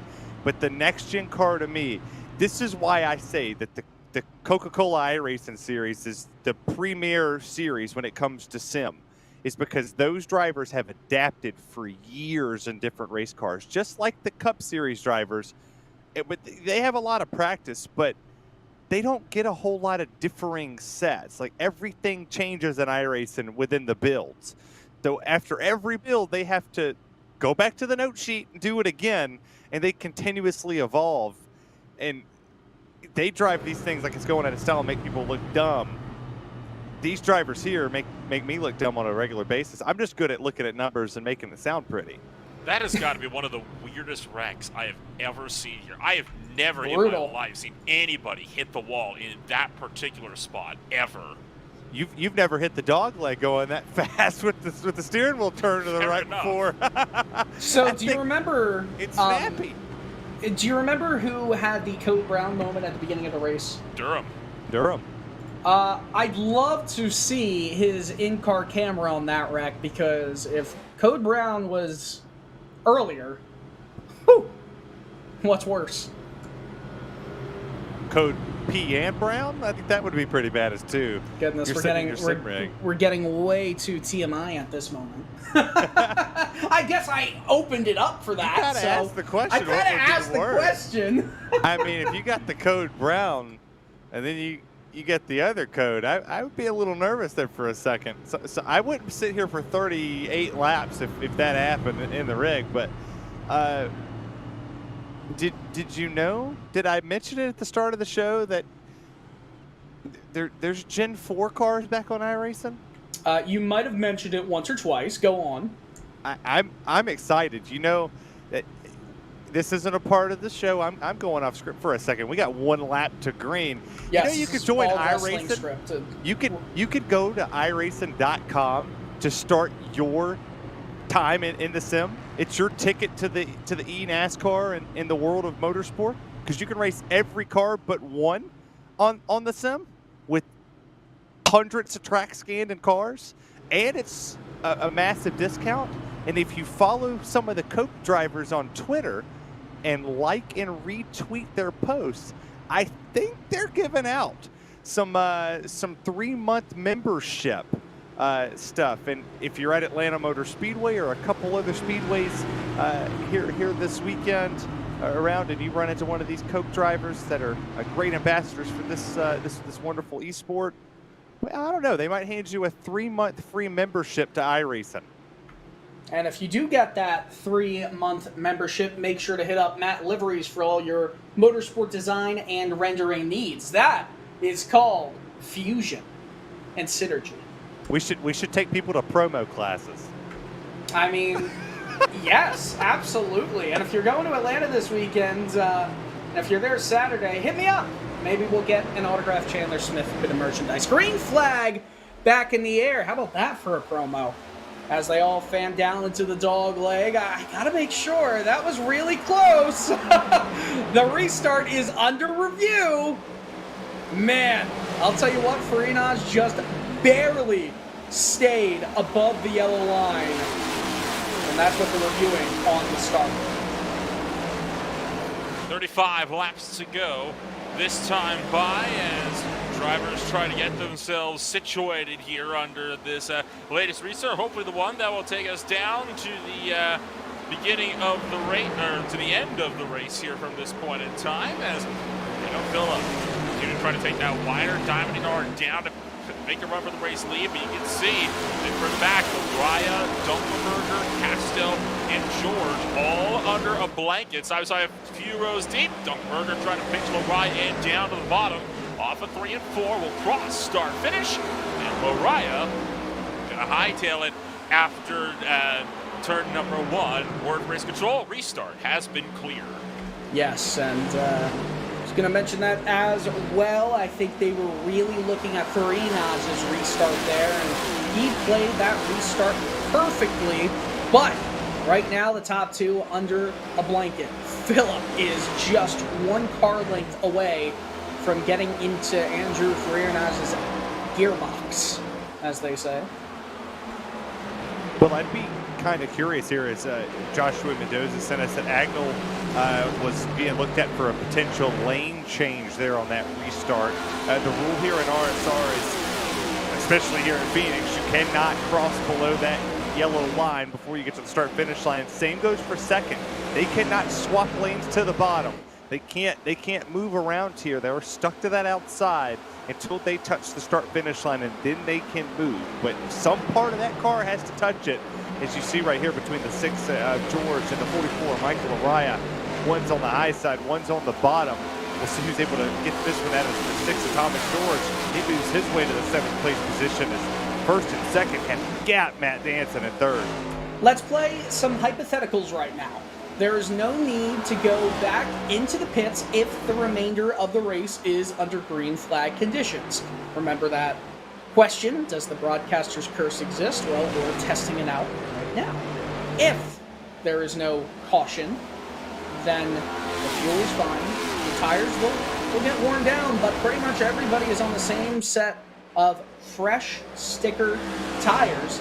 This could be a fair fight to the end, as way back in the field, we saw someone just go way up into the wall. I believe that was Michael Johnson. The tempers started to fly up and down throughout the field, it sounds. So, yeah, you can't exactly blame a lot of these drivers. This has been, I think, a trying race, is putting it nicely for some.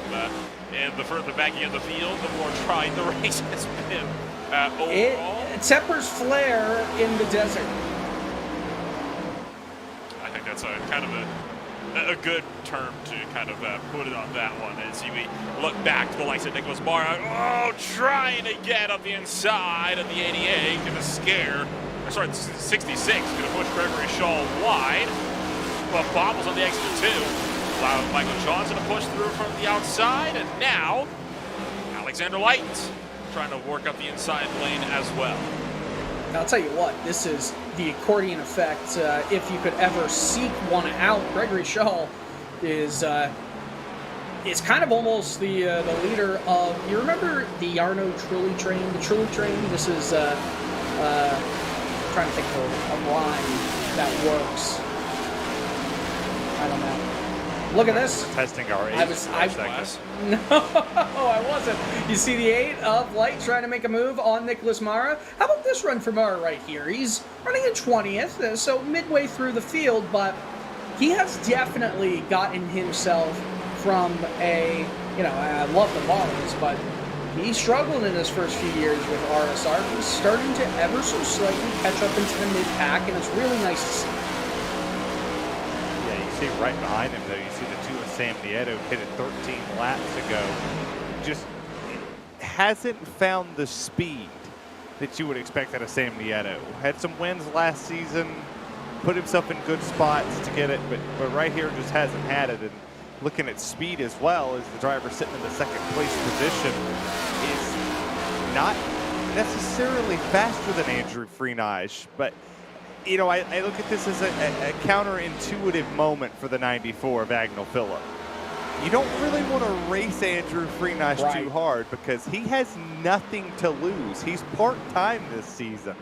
4-time is part-time in 2023. He's going to spend some time up here in the RSR broadcast booth, and he's going to spend some time on the racetrack. And it's just going to take some weeks off just to not be 100% committed here. So how hard do you push him, Dylan? How hard does the 94 of Agnell Phillip go up there and make that 20 mad? Because the 20 could either be your best friend and race you like a pro, or you could piss him off and he could race you a little bit more aggressively. I don't think we're seeing Phillip at 100% at this current lap. I think give us 10, 12 more laps and then we'll start to see the aggression levels pick up.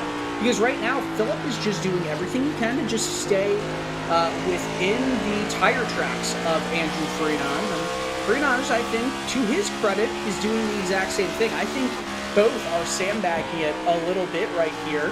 Matt Danson is just over a second off of the 2 leaders, and he's got Jason Stanley right behind him as well. So I think they're sandbagging at the front, and I think Danson is trying to catch up as quickly as he possibly can. And I think visually at least, and it's backed up by the numbers, he just took a few tenths out of that lead for both Phillip and Freenage. So this could become a 3-way battle very soon, but I think Danson's going to be hard-pressed because he's using up a lot of the rubber right now, and Phillip and Freenage, well, I think they're holding back. It is worth But going. look here, a potential move for the lead. Agnell Phillip says it's time to get on the horse, coming at 21 to go, but he slots back into line again, not wanting to press the issue too much. Look at Matt Danson, under 8 tenths now behind the 2 leaders. This is getting to be a bit hairy. Now, I'm going to go Larry Mack on y'all real quick.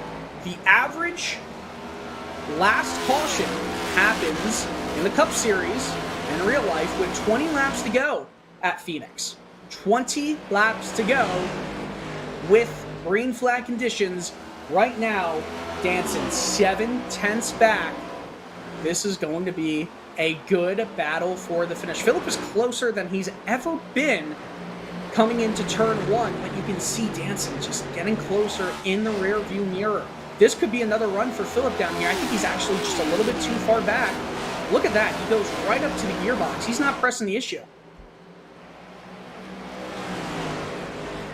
I think we've kind of seen that Phillip realizes that he's closing in. Because it is worth noting that while, yes, Phillip has been stuck behind Freenage, the lap times he's been running have been over a second slower than times. A slide! Freenage just wiped up a little bit. Now they're going to be side by side going down the long straightaway here at Phoenix. Is Phillip going to be cut off? He's blocked by Freenage. That was very gutsy by number 24 time here.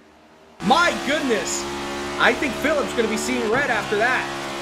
And no, it's not from those lights that are stickered on the back. Danson's right there. And so is Steedy. Well, if Agnell Phillip is seeing red at this moment, I would really hate to be the 20. I mean, this is they're about to catch a lap car up ahead of them. He's got the momentum. Yeah, this is going to be an interesting fight. If they stay side by side for a long period of time, Matt Danson and Jason Stanley have a great opportunity here to get this race win. As the 20's going to hang to that outside of the 94. He's washing up a little bit as well. Again, they're just neck and neck here.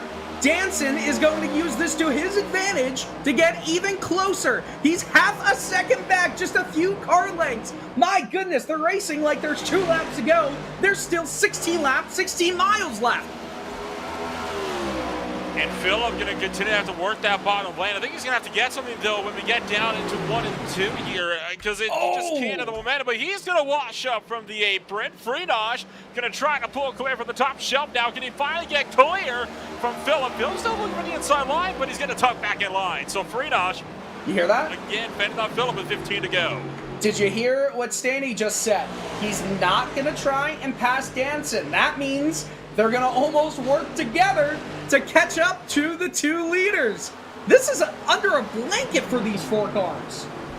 Well, now the 94 jumps to the outside. Interesting. So we'll see what this does. Roles have been reversed. The 20 like that outside lane, but here comes Agnell Phillip. They're going to drag race into turn 3 and 4 down the back straightaway now. Is now the 20 He's got goes him. to the bottom. Yeah, I don't know. Oh, he washed up. He washed up the 94s. Kinda. I'm not sure that. I'm sure these 2 are out of their comfort zone here of what line they wanted to run. And where does this lap car play dividends? Where does it go? Does it get in the way, or do they just say, "Hey, I'm going to move"? Well, I'll tell you what, Phillip just cleared Freenage for the first time in a while. Agnell Phillip is your leader, but Freenage is getting right up to the bumper. Look at Danson, how close he is. This is incredible racing. Remember DW always saying, nah, they're racing good. After getting told they're racing bad, that's exactly how I feel about these 2 right now. That's 20 car going to continue to try and outwork the high side as Phillip going to try to get away with that race lead. Danson and Stanley, though, still trying to close the distance. In the last lap by, Danson closed in almost a full 1/10 of a second in on Andrew Freenage. We'll check it in this time again. 495 to a 615. So sure enough, Danson closes in another 10th. Meanwhile, Agnell Phillip, in comparison, started to walk away. Phillip is kicked into the high gear, and Danson's going to have to get by Freenage in a hurry here if he wants any hope of chasing after the A51 Pro Chevrolet. Wild. Oh my goodness. Caution is out. The 40. Oh goodness. Has spud. Nicholas Mara. Another few cars collected. The 19 was involved right there. We'll catch the replay. This just turned it all upside down. You take a look at the replay here, and there's the it's that 19. apron He just again. lost it. And what happens that Mara gets collected here? Don't tell me. think same Ah, thing. it's the same exact thing, completely unrelated to each other. You almost think maybe Mara got a little bit spooked. Nonetheless, everyone except... Oh, hello. Jeremy First- Miller and Matt Danson rubbing up against each other here. So this is this is going to create problems. This is Miller is having a fight with Danson on pit road, trying to This is keep him out of his ridiculous. pit stall. This is honestly Yeah, ridiculous. This That should be is a post. uncalled for. This is going to be a post-race penalty. That was uncalled for. If you look closely there, I was wondering why Miller. I was watching him because Miller, when he went down the pit road, he was ahead of the leaders, right? He slowed up until it was right next to Danson, and then he throttles back up just to maintain pace with him. That was fully intentional.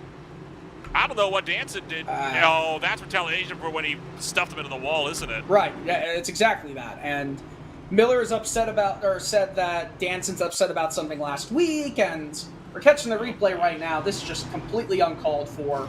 He misses. He goes out of his way to miss his own pit stall. You're going to see here. Watch for right there. The purple pit board. That's his number. You're going to see it coming on up here. Right there. There's the 13. He actually tries further out just to miss it on purpose to make it even harder for him. Yeah, that's I don't want to say the severity of a penalty there, but that is wow. Dad leaves for Wow. 1 week. Wow. So what you're not hearing as the fan right now, I'm shaking my head at that. Jeremy Miller pulling a Matt Kenseth versus Joey Logano and saying that the toe link was out or something ridiculous. I'm not buying that for a second. That is the weakest excuse I've ever heard in my life for something like that. Race Control just told him to pull off and not to come back on. How about we play devil's advocate for a second, right? Because that's what That's what I get paid to do. I get to come up here and I get paid to talk the opposite side of it. You're playing with fire here, Terry. Who cares? Why not be mad? What happened to our sport, right? What happens to our sport if Cale Yarborough doesn't punch somebody in the mouth in 1976? Where does our sport go if Matt Kenseth didn't slap Joey Logano into the wall at Martinsville? Or what happens to the sport if Dale Earnhardt didn't wreck Ray Labonte? Or Rusty Wallace didn't wreck Darrell Waltrip, and Darrell Waltrip didn't get out of the car and say, well, he could take that $100,000 and shove it. Where does our sport go? Does it progressively go down to a weaker side where we have people that whine and complain all day and don't want to be raced, or people who just take it and get wrecked all the time and don't push back? If you look at what Jeremy Miller did right there, was it a little ignorant? Yeah, it was a little ignorant. Don't cost somebody else a chance to win it on pit road. Beat him on the racetrack. Beat him with speed. But if we push that envelope a little bit, yeah, it was dumb. It was very dumb to go to pit road and do it. But don't punish him after the race. I like what our race official did right here, telling him to park that thing on pit road, don't come back out. Because if we do it after the fact, he didn't learn nothing. He's going to go next week and go, okay, whatever. I served it in the longest line penalty. Big deal. I'm going to get back to the front in a little bit. It's 7 laps to go, and he just took his race completely out of the window. I don't know if I agree or disagree with everything you said, but that's for another time. Green flag is back in the air, by the way, with 7 laps to go. And look who's the leader. Sam Nieto, still out there. He's going to try. Oh, goodness. He's going to get past and almost absolutely run into side-by-side for the lead. It's Farinas, and it's, again, Philip Nieto just falling. Stanny is right in the conversation as well.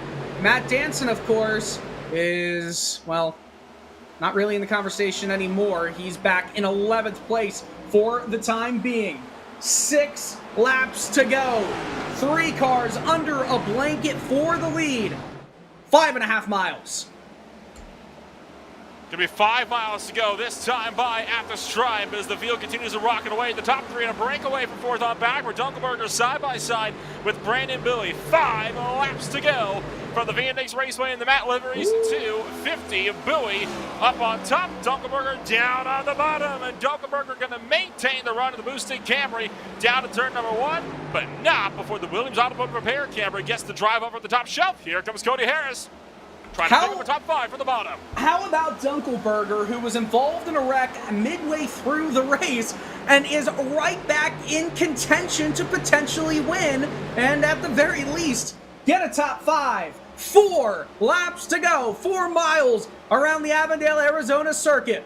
Lapped car coming out of the pits gets way down onto the apron as to not get involved. Andrew Farinas likes what he sees in his rear view mirror. It's Staney and Phillip fighting side by side, and Phillip concedes the position to Jason Staney. Yeah, but how about a nod to the 23 of Brandon Bowie as well? Bowie was backwards at one point in time in this race. A 2-tire stop puts him inside the top 10 in the 6th place position for that 23 machine. And for Jason Staney, what a breakout run. We've seen it over and over again. These newcomers to this series starting to showcase. Block from Dunkelberger back there on Cody Harris for that 4th place position as the 28 comes in here. Popsicle sticks in the air. 2 laps to go at Phoenix. I'll tell you one thing. Staney is fighting tooth and nail for every 100th, every 1,000th. This race is not over, but Farinas is preparing to look and see the fat lady sing.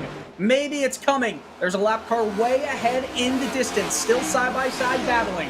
If we get around these 2 corners under green flag conditions, the next flag will be the checkered flag. White flag in the air. 1 lap to go here at Phoenix Raceway. Andrew Farinas with a 10 car length advantage. It's almost 0.4 of a second. Jason Staney, all he can do, all he can hope for is that 4 time does not get around corners 3 and 4.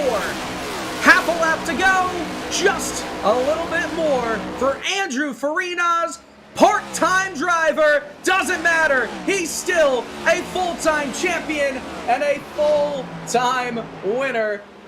Andrew Farinas wins at Phoenix. Unbelievable. Some things just don't change. Farinas might be taking the part-time schedule, but he has still got it as he'll take it to victory lane once again. A shame for Agno Phillip could not go for the trifecta, but still, for Agno Phillip, a third place. Still nothing to be sorry about, I think it's safe to say, as Farinas going to burn it down on the front straightaway.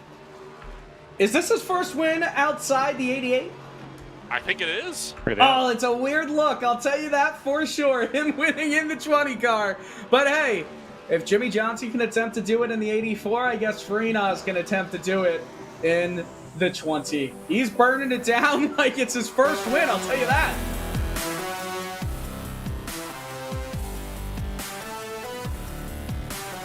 We're about to go over the official, or unofficial, I guess, unofficial results here from the Matt Liveries 250 at Phoenix. Well, Andrew Farinas wins the race with Jason Staney, Agno Phillip, Ryan Dunkelberger, Cody Harris, Sean Casto, Brandon Bowie, Michael Araya, Matt Danson, and David Call round out the top 10.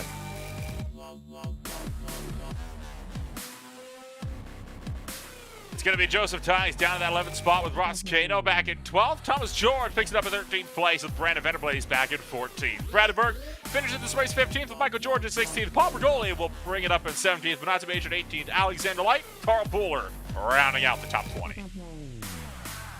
Back to the 21st position, you have Eric Stanford, Raleigh Grant Davis in the 24, got caught up in an early incident. Steve Durham, Sean Kalis, Mike Nicholas Mara, Nguyen Flores, Sam Nieto, Brian Dixon, Gregory Scroll, and Eric Papanow. Multiple laps down here on the evening. We enter the used car lot. William Schmidt back in 31st place, followed by Landon Mills and Richard Wolsifer, Jaron Wymaster, Jeremy Miller, Esteban Rodriguez, Michael Kaczynski, Steve Tucker, and Tom Morano rounding out the 39 car field here tonight. You know, we just saw, well, for a brief second before he popped out of the server, I didn't know you could drive on the victory lane here, but that's exactly what Andrew Farinas did. Absolutely fantastic. A great race, and you can definitely say a lot of positives here. We're going to get Agno Phillip into the room to talk a little bit, and I'm going to send it to Terry to talk with the third place finisher. Defending champ in Cup and the Winter Series. You won the race here last year in November for a walk-off, magnificent, improbable win that nobody put you in the realm to do. You come home P3 here tonight. You had one of the most dominant cars of the evening.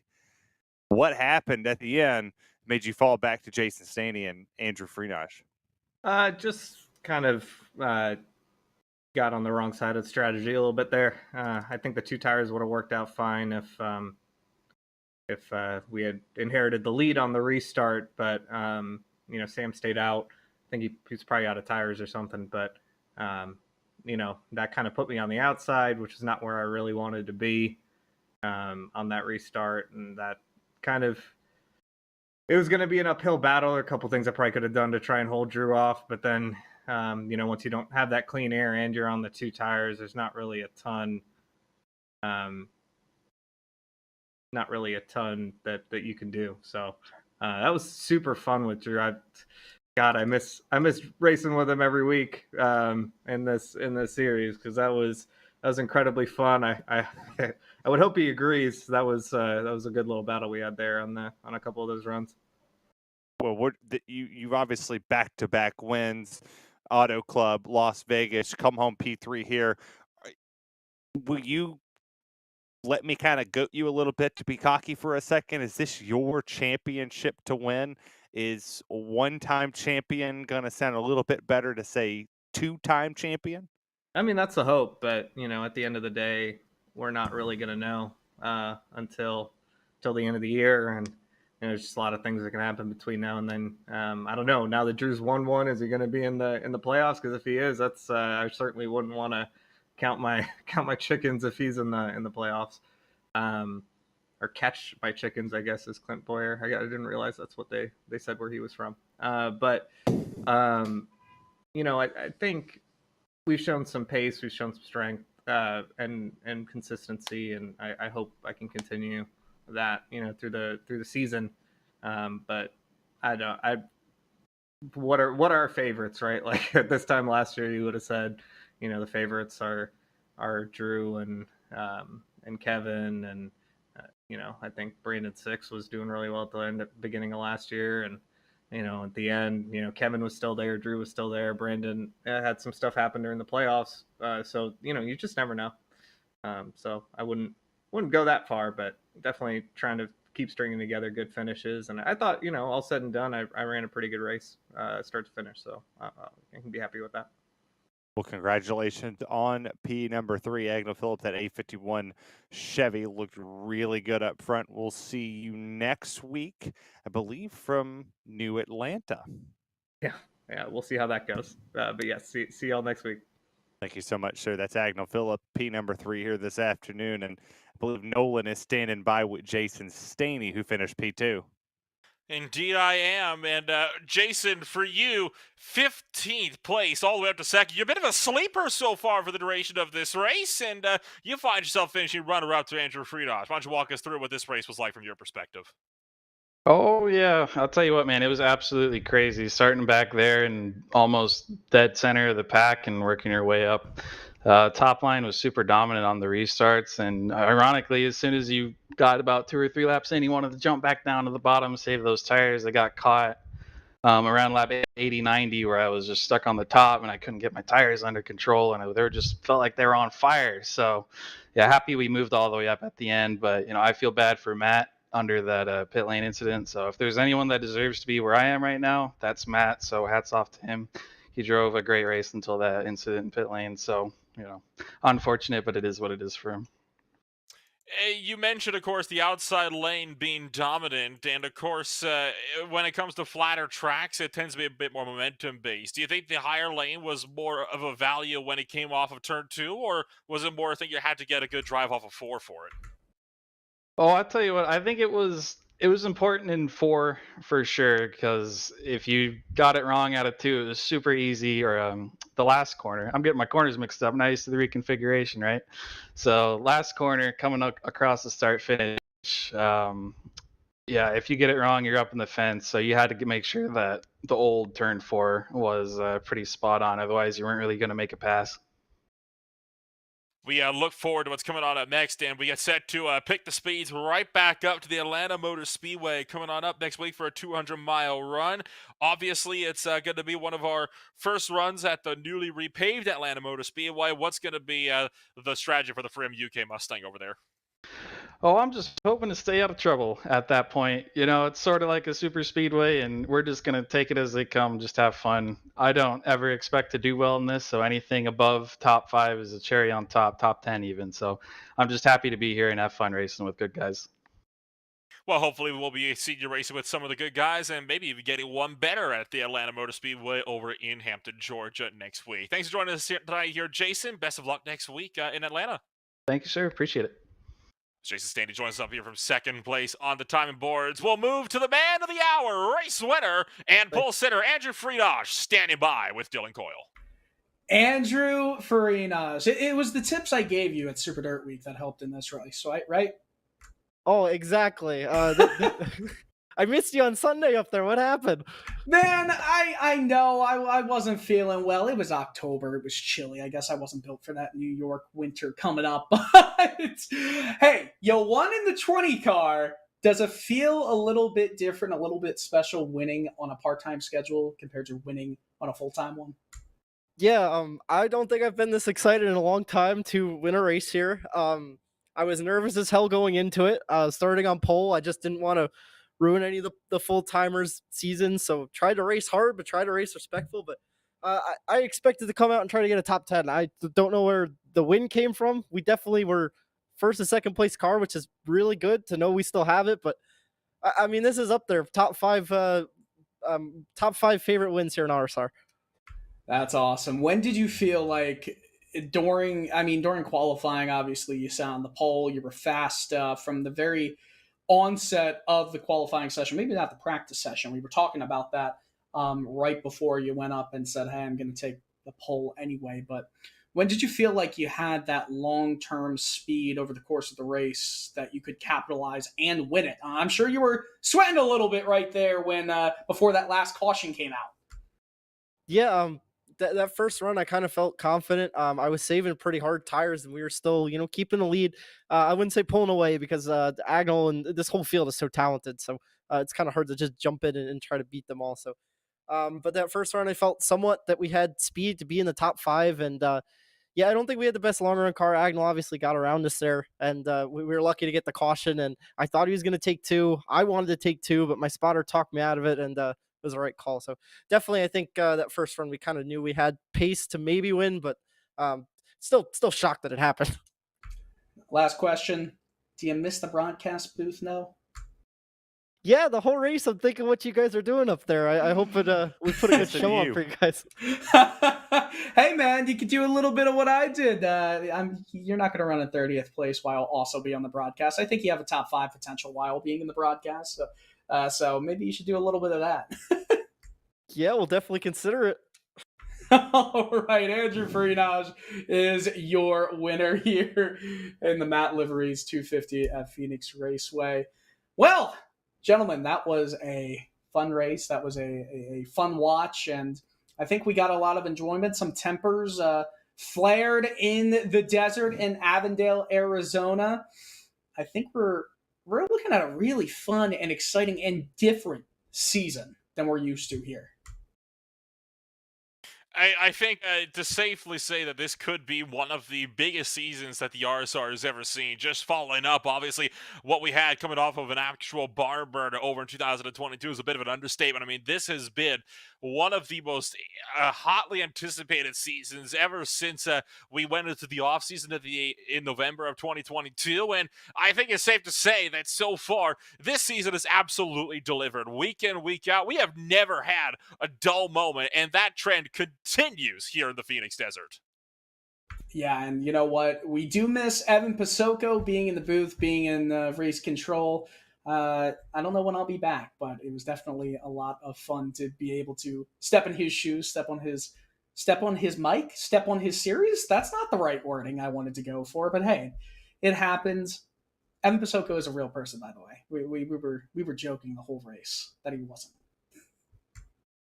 He does a lot. I mean, I don't know what his excuse was to miss tonight. Him and our producer both decided to take the night off. I know we kind of lost all of them at the same time. But something about being in Denmark, you know. Something about monster trucks. It doesn't matter. He's a hockey fan, monster truck enthusiast. The dude has it all going for him.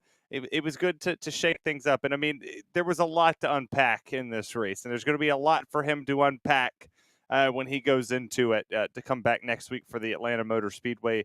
I mean, if you didn't run good here and you think you're going to Atlanta to run good on the new configuration, the new pavement, the new draft package that's there, you're sadly mistaken. No matter what you do, nothing's going to stay consistent. 1 lap, 2 lap, 3 lap, tires go away, handling goes away, aerodynamics is going to change. I am going to throw a limb out there and say that the 3 of Paul Bergoli wins next week.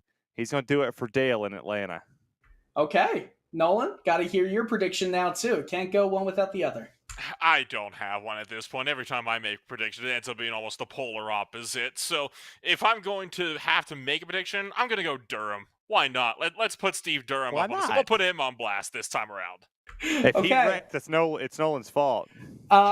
Same with Bergoli. And by the way, once again, I reiterate that RaceSpotTV put out a poll today on Twitter. Is the broadcaster's curse real? I guess we'll have to find out next week. We didn't jinx nobody tonight. We really didn't. Kind of. Sort of. I don't know. But nonetheless, great race. Andrew Farina is the winner after 156 miles, 156 laps, and 251 kilometers. It was the Matt Liveries 250, and it was a fun watch we hope to see you next week, where we race at Atlanta Motor Speedway. Second year with this current configuration. Going to be a lot of fun in the Full Throttle Real Sim Racing Cup Series. Thank you all for watching, and we wish you a good night and good racing.